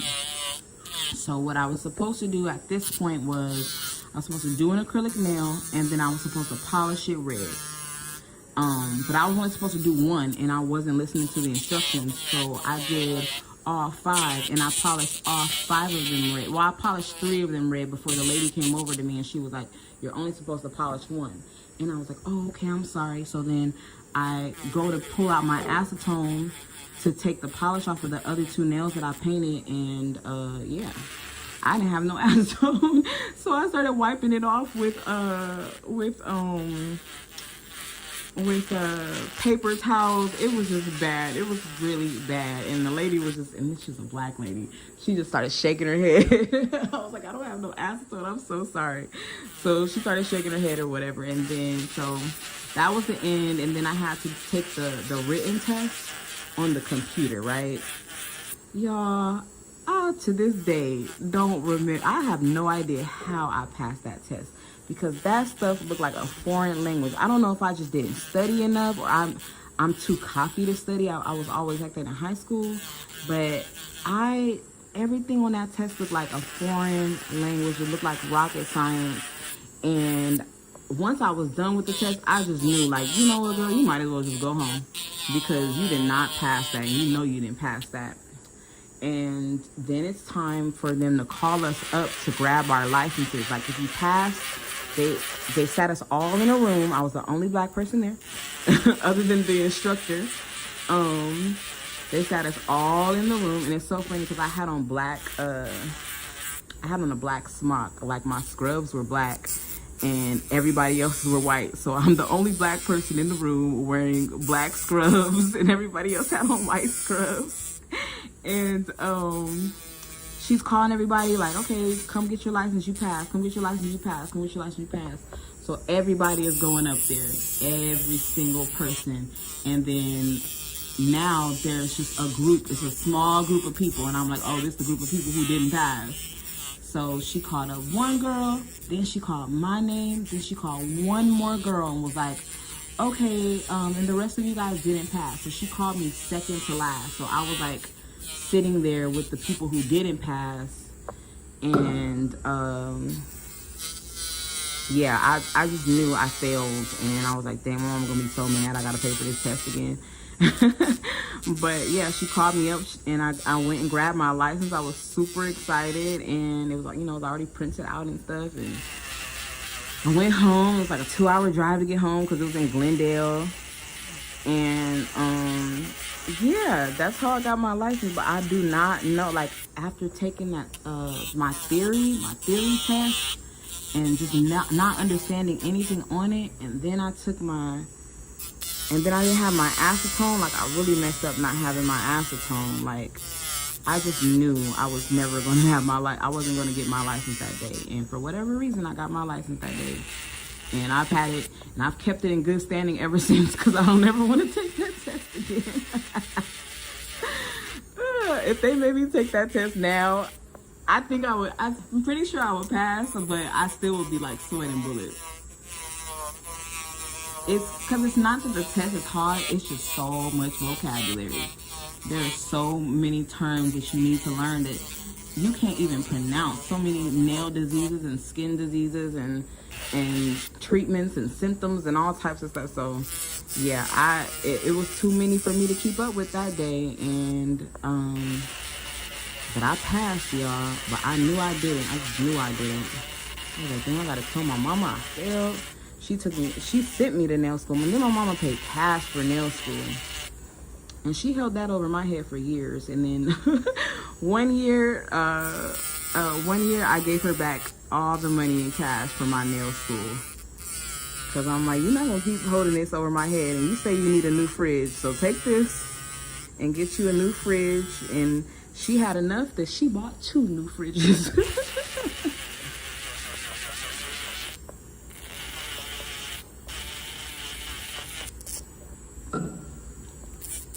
Okay, so yes, this is an extra course e-file bit. It took me a long time. It never takes this long. It will take me a long time because you just got to be a lot more careful, especially with your left hand, because you're not really holding it the same as you would with your right hand, with your dominant hand. So, but I use the extra course bit on the e-file because it just makes it a lot faster. And as you see, like a lot of the bumps are gone. So it's going to make it a breeze when I start filing with my hand file. And so I'll show you guys which hand file I use. I've been using the same hand file for about 3 years now from Amazon. I usually buy like 3 packs at a time because sometimes they are, like one time I went to buy them and they were sold out and they didn't know when they were going to have more. And like no nail tech wants to be without their favorite file. So I always buy 150 of them at a time.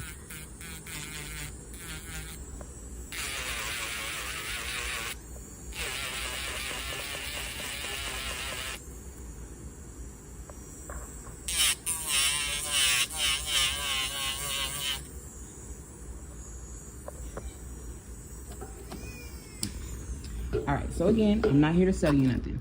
I mean, unless you want to take one of my courses, or unless you want to start my social media mentorship that starts on Wednesday. That's the only thing I'm selling. But I'm not selling products. I don't get paid to advertise or none of that stuff. But this is a car lash hand file from Amazon, and it is an 80 grit. I used to use their 100 grit, but then I started using their 80 grit because they were out of 100 grit, and I like the 80 grit more. And this is what I mean by like upgrading your equipment, because once I started using the 80 grit files, I feel like my shaping got a lot more crisp. So I like the 80 grit over the 100 grit, but the 100 grit there's no problem with that if you need a softer file, if you're still, learning. I always take another file, a clean file, and I season it, which I take off the very corners, because if you don't, then you can cut yourself or your client. And you don't have to do this, you don't have to do that. Just one quick swipe on all 4 sides is enough.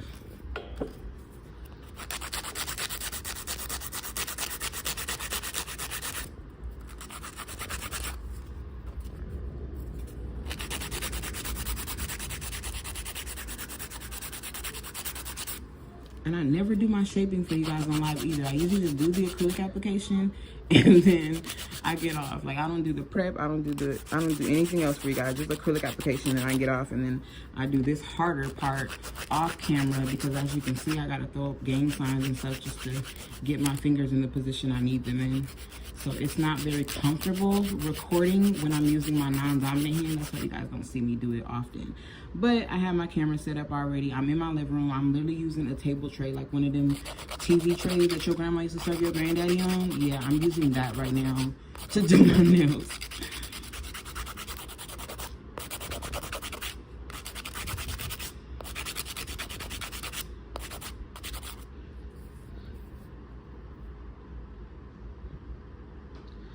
Um, okay, on glitter acrylic, I would say, yeah, you kind of do have to file just as much with any color, because I always say encapsulate it. Like, you're going to have to encapsulate your glitter in acrylic. You can't just file over it, because then you're just going to file the glitter off. You have to encapsulate it. So if you're encapsulating it, then it's basically the same thing as filing regular acrylic. And the reason why we encapsulate our ombre, we encapsulate designs and glitters, because once it comes to filing and shaping, you don't want to disturb that design. So that's why we do encapsulation.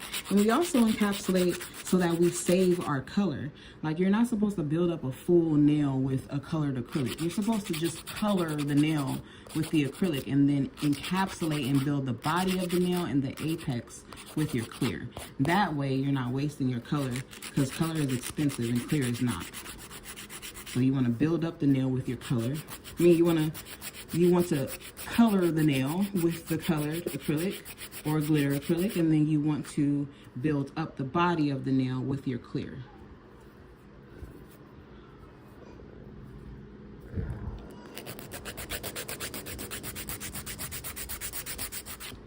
You know what, Des? I actually agree with you.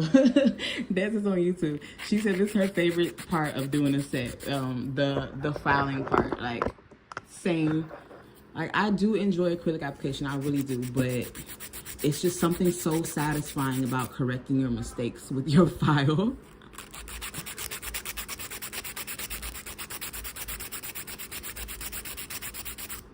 It's just like, your set ain't perfect until you start filing. How can it be? But that's just me talking. I'm just, I have to file. There are some techs that they might just lay acrylic and then do a little buff real quick and then put some top coat on, and then it's done. Shout out to y'all. I want to be just like y'all when I grow up.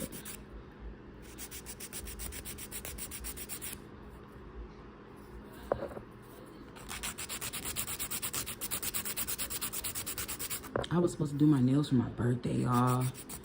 Can y'all believe I was?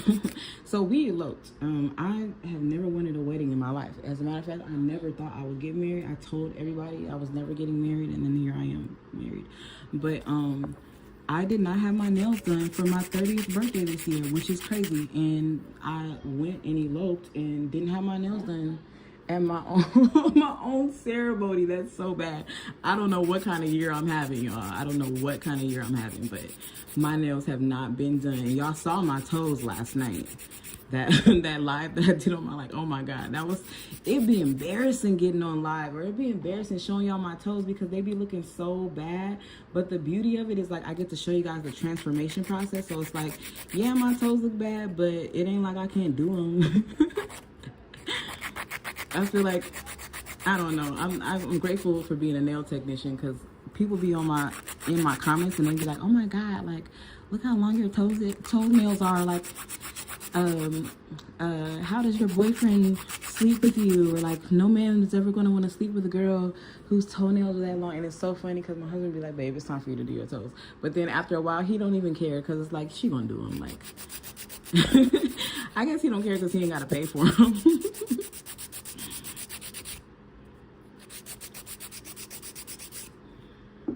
Okay, Mary, yes, I understand what you're trying to say. You're saying, so people use colored acrylic as their application.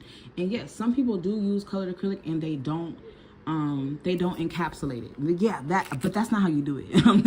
That's not how you do it. That is a waste of acrylic. It's a waste of money. It's best if you use your colored acrylic like I did. You saw me do 2 thin layers of like that light white and then that glitter, and then you saw me encapsulate the rest. And if I would have built the entire nail in that white and that glitter, I would have wasted so much of my white and so much of that glitter, and I don't even have to. I'm gonna get the same look if I just put the color down and then encapsulate it. Just put a thin layer of the color down. Because color is expensive, especially glow powder. Like, you don't want to waste that. But yes, some people do absolutely just do the entire nail with color and they don't encapsulate. I've done it before. It ain't nothing wrong with it. It's just a waste of product and it's a waste of money. So, I mean, as nail technicians, we got to be resourceful because our products cost a lot. And we all got those, you know, particular products that like clients just love for like 2 months. And then like you running out of it all the time. You got to rebuy it, like Chrome. When Chrome was popping, I bought so much Chrome. And then it was expensive back then. Like now Chrome is cheap. Back then it was like $20 for one of those little pods. I was like, damn, like y'all really, really want Chrome? We had to charge a lot for Chrome. When I was in Beverly Hills, we charged $55 for just the Chrome. Not for the set. Not for the gel polish, just the Chrome. It was crazy. And people were coming in every day paying for it. Imagine getting a $35 manicure and then getting $55 of Chrome on top of it. You just paid $90 for a gel mani with Chrome just because it's Chrome. But that also was Beverly Hills, so I'm not saying like that was everywhere, but Beverly Hills will do it for you.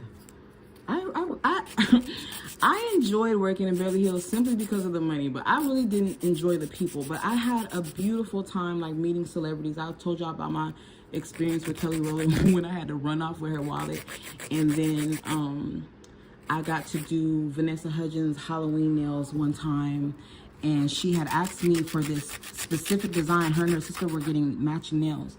And she asked me for this design, and it was very Halloween themed because she was going to on a New Orleans cemetery tour for Halloween for whatever reason. Like, so but she had showed me these designs, and they looked like occult stuff. Like it just really looked demonic. So I was like, so yeah, that looks demonic, and I'm not drawing that for you, but we can keep the same theme, and I could draw you different kind of symbols on your nails that just are not, you know, like that. And she was like, oh, okay, I understand. She was so nice to me. She's like, I understand, I respect it. And so I did. She didn't make me draw the weird, you know, crazy signs on her nails. She let me draw like some moons and some stars and stuff like that. And so that was cool. So like, yeah, I've met some awesome celebrities. I met a famous 7-year-old, but she was famous in Germany, and she made $7,000 a week on YouTube. And she came in and people were interviewing her, and I had to do her toes and her nails. She was so cute. I do not remember her name. I probably couldn't even pronounce it if I wanted to. But yeah, she's a famous YouTuber from Germany, and she had her own makeup line. She was 7 years old. It was super cute. I have done Trisha Paytas nails. I believe she's like a adult film star. There's another girl, her name was Pia Mia, and she was like a princess or something from Guam, or like, I don't know. And she was like so well connected. She had a song with Chris Brown. Y'all probably have never heard it, but she had a song with Chris Brown. She was really well connected. I've done Karuchi's nails. It's so funny because she's one of the clients that I had to take the longest with, because she had a really hard time choosing her color. And the color that she chose in the end, I swear y'all, it was like a nude pink. And it was like, girl, you could have told me you wanted a nude pink. We have sat here for an hour and tried to pick out this pink, but she was really, really nice. She was super nice. She was super sweet. And one time she came in and somebody else was doing her nails that day. And we used to always play music in the salon, obviously. And then like a Chris Brown song came on, and she said, can y'all change that? And everybody looked all around all awkward at her. And then she's like, I'm just kidding, you guys. It was funny. So yeah, I met a lot of celebrities in Beverly Hills. I got to meet Tiana Taylor. I almost did the manicures for the Migos, but I couldn't miss work that day, and they were on Ellen. I was supposed to do their manicures, but I couldn't make it. And I was so mad that I didn't make it. But yeah, I've had super fun experiences in Beverly Hills with celebrities. But I tell people now, like, being a celebrity nail technician is definitely not what it's all cracked up to be. And honestly, you'll feel more gratified in your career if you just treat your regular clients like celebrities, because those are the people who pay your bills. Celebrities you may see once and never again.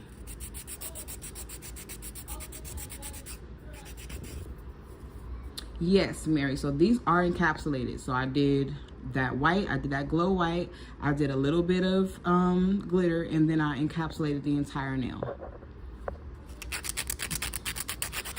Raven, hey sister. I hope you had a good birthday, girl. It was Raven's birthday yesterday, y'all. Say happy birthday. I think she's my only moderator that didn't block me after I left Seatones. Just kidding, just kidding. Not being messy, not being messy.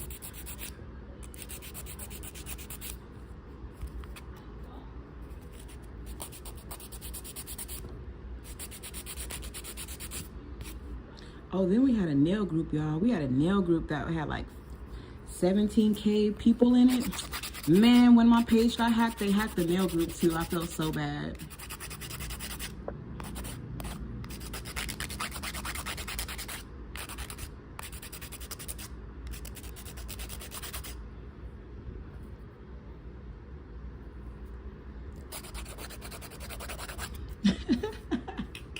No, okay, so I didn't realize until recently that I had gotten blocked. And then I realized recently that another one of the moderators had just deleted me, and I didn't know me and her ever had any issues. I loved her so much. And then I like went to her page because she popped up in my memories, and then she had deleted me, and I was like, girl, what I do to you? But I don't know. Like, I feel like when people start acting weird towards me, it's because they did something, not because I did something. Because I know that's not taking accountability. Now, if I did do something, I'm not gonna gaslight you. I know what I did. But if I know I didn't do nothing to you, then I know that it's more of a you issue than a me issue. And I know I didn't do nothing to that girl.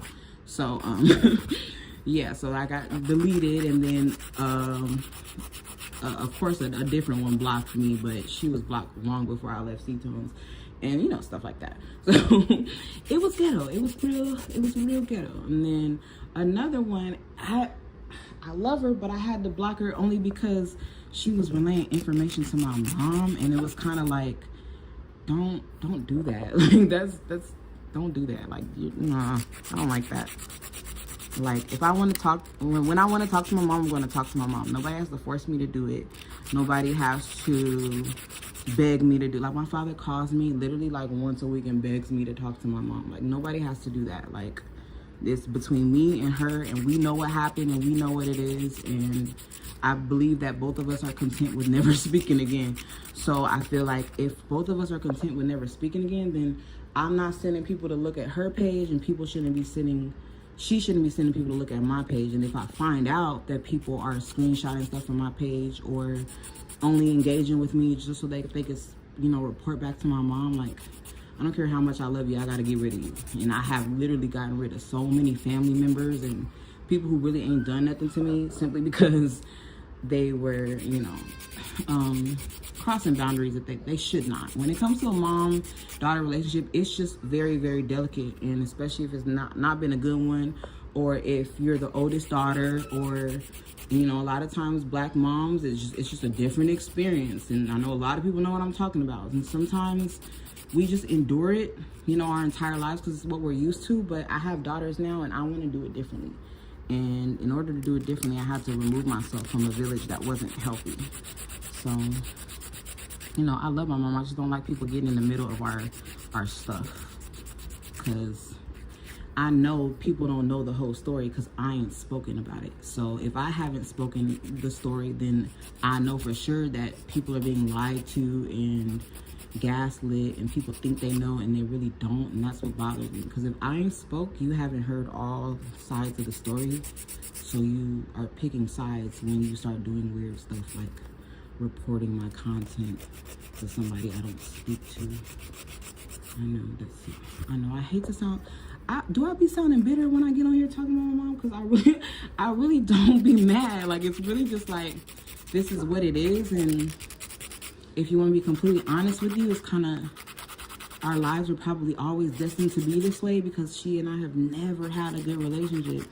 And I'm thankful that my page got hacked and it got deleted, because now people can't go back and watch those lives with me and her, because they were toxic, y'all. Like, they were toxic. They're like, no, I should never be talking to my mom that way, and no woman should ever be talking to her child that way. So it was just a very just brittle relationship that I don't want with my own kids. I don't want my own daughters. Like, and also I want us to be real on camera. Like, y'all didn't know what was really going on when the cameras turned off. So, you know, obviously y'all don't know because I full blown left C-tones, and that threw everybody for a loop. So, I hope I don't be sounding bitter, because I'm not bitter at all. I wish my mother the best. I've never told nobody to stop purchasing from C-tones. I've never told anybody, I've never told anybody to not support her or them or anything like that. Like, I just dismissed myself because it was best for me and my kids. And if it ain't best for you and your kids, then you ain't got to do it. I'm not going to convince you to do it. But when you start kind of talking to people on my behalf or spying on me on somebody else's behalf, that's when it becomes like a little bit weird. So I just dismiss myself from a lot of different things and people. And like, my dad is literally the only person who gets away with calling me about her, because it's my dad. Like, okay, Dad, I understand, that's your baby mama. Okay, I get it, you're mad. But then, like, I start to explain stuff to him, and then he kind of like, he backs off because he understands. But even my daddy don't know the whole story. So it's kind of like, I don't know. I like people to stay out of it.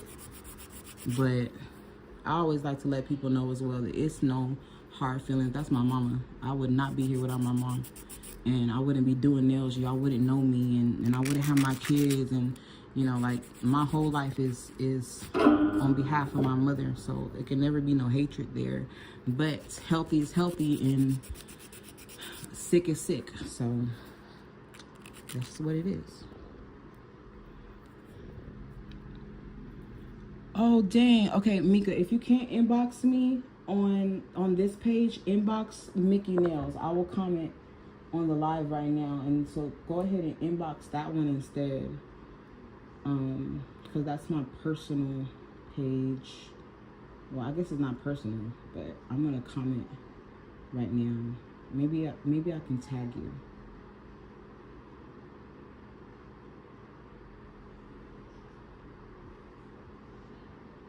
Okay, there we go. These are car lash files from Amazon, and I believe it's like $18 a pack for 50 of them. So that's how much I used to pay for them, but you know, inflation. Okay, so I'm all sharp. I'm not as sharp as I would like to be, but you know, I'm not about to fight with this hand. It already takes me hella long to do this hand. So I don't fight with my left hand. I let my left hand get a break. My left hand's gonna need a break. And that's why I also don't do a lot of like designs and stuff with my left hand. I just kind of like let my nails be really simple. But if you practice enough, y'all, you don't be lazy, because I'm lazy. But I can do 3D art with my left hand. If I really sit there, I've done it before. But it just takes a long time. It's just time consuming, and I don't enjoy using my left hand, just being completely honest with you. So that's a part of the reason why most of us nail techs, we don't be having one of our hands done, because it's like, dang, I'm gonna have to take a long time and sit for a long time and do this very meticulously. Oh, these are not tips, Miss Mary, you missed it. These are forms. These are forms from Amazon. This is the brand we were talking about earlier. I do not know how to pronounce it, but these are forms from Amazon. They're super long, and they're inexpensive. Why y'all messing with my baby? So my 1-year-old has learned how to climb on the bunk bed, and the 12-year-old and the 6-year-old are just not having it. So every day they are beefing because the 1-year-old wants to climb, and the 12-year-old and the 6-year-old are stopping her. And yeah, but they're not doing the wrong thing. You guys are looking out for your baby sister, so if she wants to scream and holler like a freaking maniac because she can't get her way, then that's what we're doing. So I'm sorry, y'all hear my baby screaming in the background. You know, normally I play music. I play some royalty-free elevator music, but I don't know. Not in the mood. I'm glad the retrograde is over, y'all. It was hard for me. It was so hard. It's really difficult. I had to I had to see my therapist a lot during retrograde. I actually went to therapy today. It was beautiful. It was so good because I've been dealing with a death, y'all. And it's weird because it's like it's an old friend, and I shouldn't even feel the way that I feel, but now that he's passed, and I've known him since I was 14, it's weird because every day now that he's been gone, it's so many tiny things that make me think of him. So it's really, really awkward, and it wasn't that we weren't in a good like, it wasn't like we didn't have a good friendship or relationship, but we have been no contact for like years. And he messaged me and I ignored him. Well, I wrote a long message, but I didn't send it. I ignored him. And then a couple weeks later, he was gone. And so I've really been dealing with that because y'all know me, I'm the cutoff queen. So I cut people off very, very easily. I'm very easily offended. I'm very sensitive. I don't deal with no drama, no mess, none of that. I just dismiss myself. So I was under the impression that this friend was entering my life with some drama like they normally did, even though, you know, I love them to death. But I thought he was re-entering my life to just wreak havoc like he did since I was 14. And so I didn't respond, and then to find out that he passed shortly after that, and I had ignored him, it was just really, really weird. It's the first time that ever happened to me where I like kind of cut somebody off and then didn't allow them access to me again, and then they passed away. I thought that was like, that's different. And so everybody been holding that against me, like, oh, talk to your mom because life is too short. Well, yeah, life is too short to deal with people who don't value you or really love you the way they say they do. And so yeah, I kind of been dealing with that because I'm like, how do I deal with that? Like, am I supposed to still be sad? Do I stand firm with my decision of no contact? How do I deal with the guilt? Because unfortunately, this friend passed of a fentanyl overdose, and for years I have been trying to give this person help for their addictions, and they were just stuck and set in their ways. And unfortunately, it caused the end of him. And if you want to be completely honest with you, I always knew it would. I always knew that, like, I always thought that like maybe he'd pass away older, but he'd have like liver failure or something like that because of all of the addictions and stuff like that. But I never thought that he would be this young and he would leave, and he has young kids, and just a lot of love for me, and I had a lot of love for him, but I couldn't live with his decisions anymore because as much as I was trying to save him, I was drowning and he wasn't trying to be saved. So in the end, I lost the battle to fentanyl. So that really, really sucks. So it's something I dealt with during the retrograde, and I'm glad that it's over. But therapy today made me feel like I'm just human. I'm allowed to be sad about stuff, and I'm allowed to like grieve about people, and I'm allowed to feel guilty, and I'm allowed to also decide what's healthy for me and what's not healthy for me. And I have to stand firm on that. So if people pass away and I cut them off because they were unhealthy, I'm not supposed to feel guilty for that. Like, it's unfortunate that's how it ended, but I did what was best for myself and my children. And so at the end of the day, what's wrong with that? So retrograde was hard, y'all. It was very, very difficult, but we got through it. I took a break from work, so I got to rest. And I feel like God has really reset a lot of things in my life and my ways of thinking. And I don't know, I've been busy, y'all. I've been busy, but I just know there's just so much that I got to give the world. It's not just nails.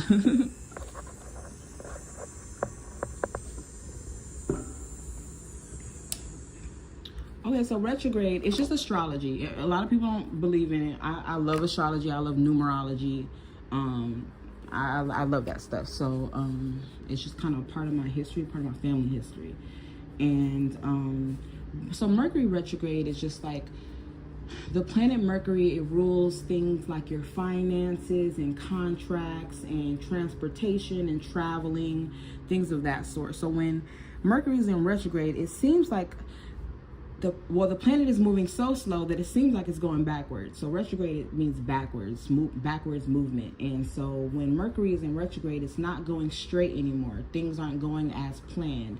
You may have, popped a tire on your car, or you broke your phone because it's an electronic, or you got to buy a whole new fridge because that's an electronic, like stuff like that.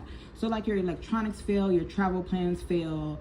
You just have a lot of issues during this 3-week period of Mercury moving backwards. And so you can believe in it or not, but it usually affects everybody. And it's just kind of one of those times in your life. It happens 3 times a year where life just kind of wreaks havoc out of your control. So you're not supposed to like sign contracts because and then exes reach out to you, old people reach out to you that you ain't talked to in a long time out of nowhere. So like if that's happened, if in the last 3 weeks or in the month of April, because the retrograde started on the 1st or the 2nd, I believe, but if you had any car troubles, any electronic troubles, any traveling issues, communication issues is a big thing. Like a lot of relationships don't survive retrograde. Communication issues. What else?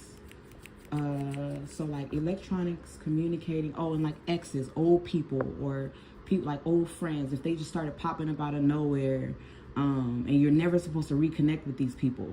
Or like you could talk and have conversations with them, but don't like really establish a new connection with them unless the retrograde is over. Because it's kind of just like, I don't know. I wish if you've been affected by the retrograde, chime in, because it's kind of hard for me to explain. But once I understood it, I started realizing how it affects my life. And it's not always a bad thing, y'all. Sometimes it's just a period of reflection. Like you just have to look back and see what you've been doing these last few months, and then kind of modify your life and get the chance to kind of rest and look at your and just reflect, look at your life and what it's been and what it's doing and how you want it to change. And then once the retrograde is over, you implement all of that stuff. So a lot of people don't believe in it, and I totally get it. Most people are, but if you're walking around here talking about, I'm an Aries, or I'm a Pisces, or I'm a Gemini, then if you believe in all that, then trust me, you might as well believe in the retrograde too, because they're all the same stars. But yeah, the retrograde was hard for me. A lot of old people popped up. A lot of, I wouldn't say communication issues, but I was quiet. I was very, very quiet during this time. My misery does not love company. So when I'm not doing well, I kind of turn into a recluse or a hermit, because I don't enjoy spreading my I don't like to be a Debbie Downer. So I was very quiet these last few weeks. Even on my birthday, like a lot of people didn't know it was my birthday. I don't write my kids' birthday posts, but my son turned 6 during the retrograde. I turned 30 during the retrograde. My cousin, I'm gonna have to call him because he always answered my birthday calls and he didn't. And last time I hit him up on his birthday and he didn't answer it, that man was in jail. So I'm gonna have to call him because he didn't answer me. But it was during retrograde, so it's possible that his phone just was broke or something like that. So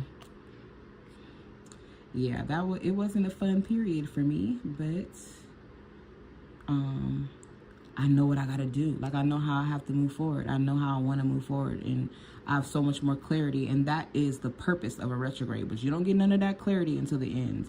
And then there's also a retro shade period, which is like a couple weeks before and a couple weeks after, where stuff can still be kind of affected by things going back to normal. So you're not supposed to sign any contracts. You're not supposed to get married or engaged. You're not supposed to start any new relationships or anything like that. And different planets go into retrograde. Like when Saturn goes into retrograde, I think it lasts for like years or something like that. I don't know. But when Saturn goes into retrograde, everybody get their karma, good or bad. Whatever you've been doing since the last time Saturn was in retrograde, you are going to pay for. And Saturn is the father, and Saturn is mean. And Saturn does not care. Like, everything you put out into that universe these last couple years, you getting it right back. And so, yeah, I believe Saturn is in retrograde now, because I think it lasts for a long time. I'm not sure, but yeah, I like astrology and I like looking at the planets, and like I take pride in being an Aries and having a Cancer moon, and like my daughter has a Cancer moon and her father passed away, so like that helps me kind of deal with, like, she has a different inner world than her outer world, and obviously I do too, having a Cancer moon, so I can kind of relate to her in a different way. My daughter, my youngest, is all her big three is Capricorn, so she's a Capricorn sun, moon, and rising, so like she is the epitome of a Capricorn. And if you're familiar with astrology, Capricorn actually represents like the devil in tarot, so it's so funny because everybody hates Capricorns, and I don't know why. I love Capricorns. But yeah, everybody hates Capricorns, and everybody hates Aries too. But we hate y'all right on back. And me and my son, we're Aries, and we are the assholes of the house. And my husband's a Libra. He's the balance of the house. And then we got these two Capricorn girls, and they bring the drama. They bring the drama and the bossiness. So, so yeah, I don't know. I enjoy astrology. I know so many people don't, and I know that in Black culture, we've been raised to kind of like stray away from that stuff because it's against the word in the Bible, etc. But I'm not an atheist, and but I'm not a Christian, and I just know God differently than how he was introduced to me when I was raised. And I know that God is also in the stars. He's not just in a book. And I know that I don't have to consult with nobody to talk to my Father. So I just look at God differently than how I was raised and how a lot of my culture looks at God. But he's there, and he's present in all that I do and all that I see. So when I do readings, I do, card readings for people. I stopped doing them because I got pregnant, and I don't enjoy doing readings while I'm pregnant because you have to tap into different energies, and I personally don't agree with it. But I don't do card readings while I'm pregnant, but I can't help the gifts that I have. So if you just want to talk to me, I probably will give you a reading just off the fact that we're talking and we're speaking. And there are people who sometimes they just want me to speak life into them, and that's a part of my gift and a part of my journey. So, but you ask somebody who's super religious and who's super into the Bible, they will tell you, the things that I see in my dreams and the things that God shows me are demonic. But if I were to go into a church and do it in front of a whole bunch of people, they will call me a prophet. So it's like, life is just different. I was raised Baptist in church. My grandmother's a bishop. So my mother's an ordained minister. She married my little sister. So like I have the church and the Bible in me, and we are very fruitful, and we do read the Bible in our family, and we do have praise and worship. But I do look at God differently. He's so much different than what I was taught, and I know he's in the stars, and the stars are not demonic. And I know he's in divination, and divination is not demonic. And I know he's in my crystals, and I know he's in everything. So I don't know. I just look at him differently. I don't judge gay people. I love the LGBT community, and and I don't think if you kill yourself, you're going to hell. Like just certain stuff like that. So I just look at God differently, and I know that everybody doesn't believe in what I believe in, and I respect that. I don't ever try to make somebody believe in what I believe in, but if you ever want me to explain something to you, I will do it. Okay, so these nails glow, but my kitchen light is on and stuff, so they're not like popping glow.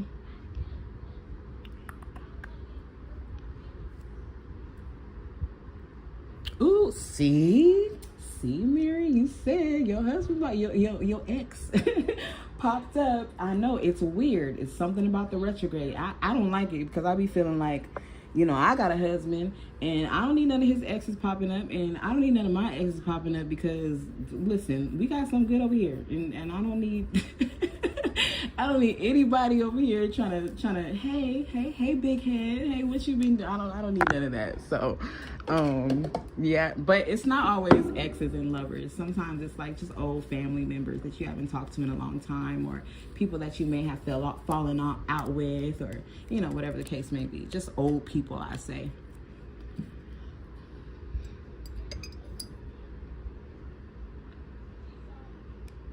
Okay. So I'm gonna let y'all vote.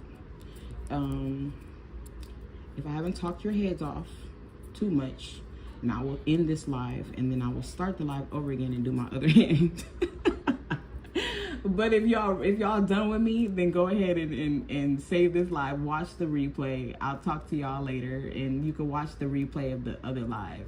But it was good talking to y'all, and I do miss you guys so much. That's why I kind of want to go live a little bit more often, and I'm glad, like I said, retrograde is over because I get to talk again. And my mentorship starts again. It's 60 days. It starts again on Wednesday, the 1st. So if you're interested in the social media mentorship and letting me monetize your page, I'm trying to get your page monetized, get you a couple thousand a month. If you are willing to invest in that, then go ahead and inbox me and I will add you to our secret group. And we will get started on Monday. I will show you how to start a page from scratch on Facebook, Instagram, YouTube, and TikTok. Even though TikTok's almost gone, it ain't gone yet, so there's still some money there. And then I will show you how to monetize those pages. But I'll also show you guys how to edit. I'll show you guys how to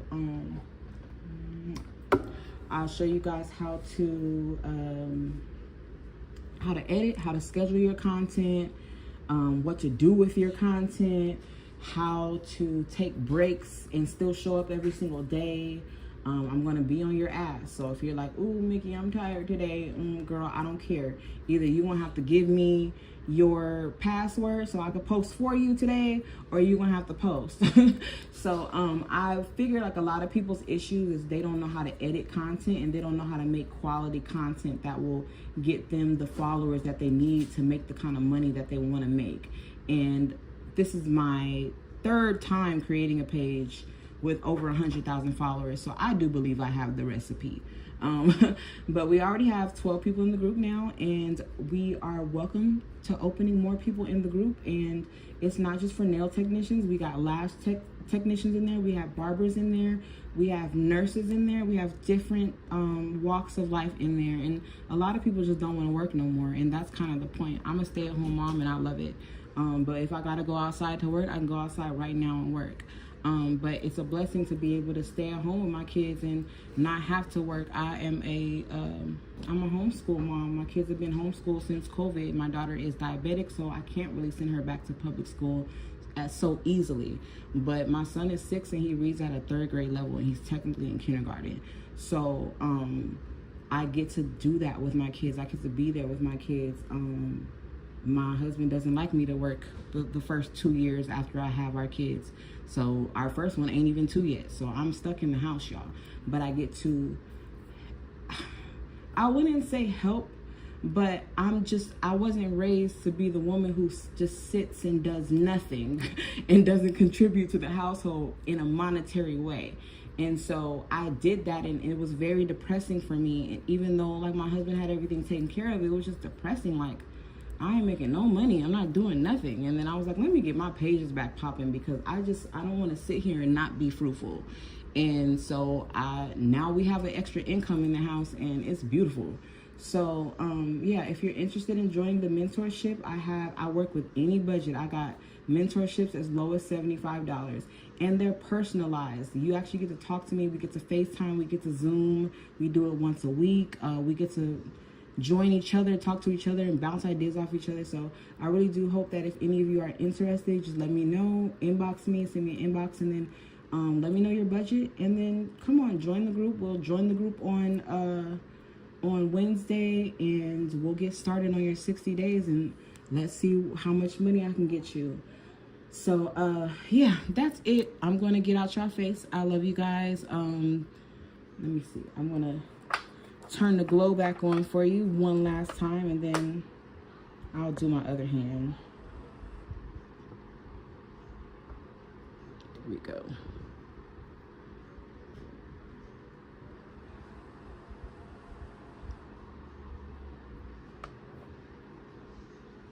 Got a little glow popping. I just wanted my tips to glow, honestly. I just wanted the bottoms to glow. I wanted y'all to just look at the bottom. Because I may do like, I can do some black polish on top, but the bottom's gonna glow. That's kind of the point. But it's not really dark in my house, so it's not really glowing, but I haven't had glow nails in a while. But I love you guys. I'm going to log off of this live, and then I'm going to start a new one so that I can do this hand because it looks crazy. So I'll see you guys in a little bit. Yeah, God bless. See you later.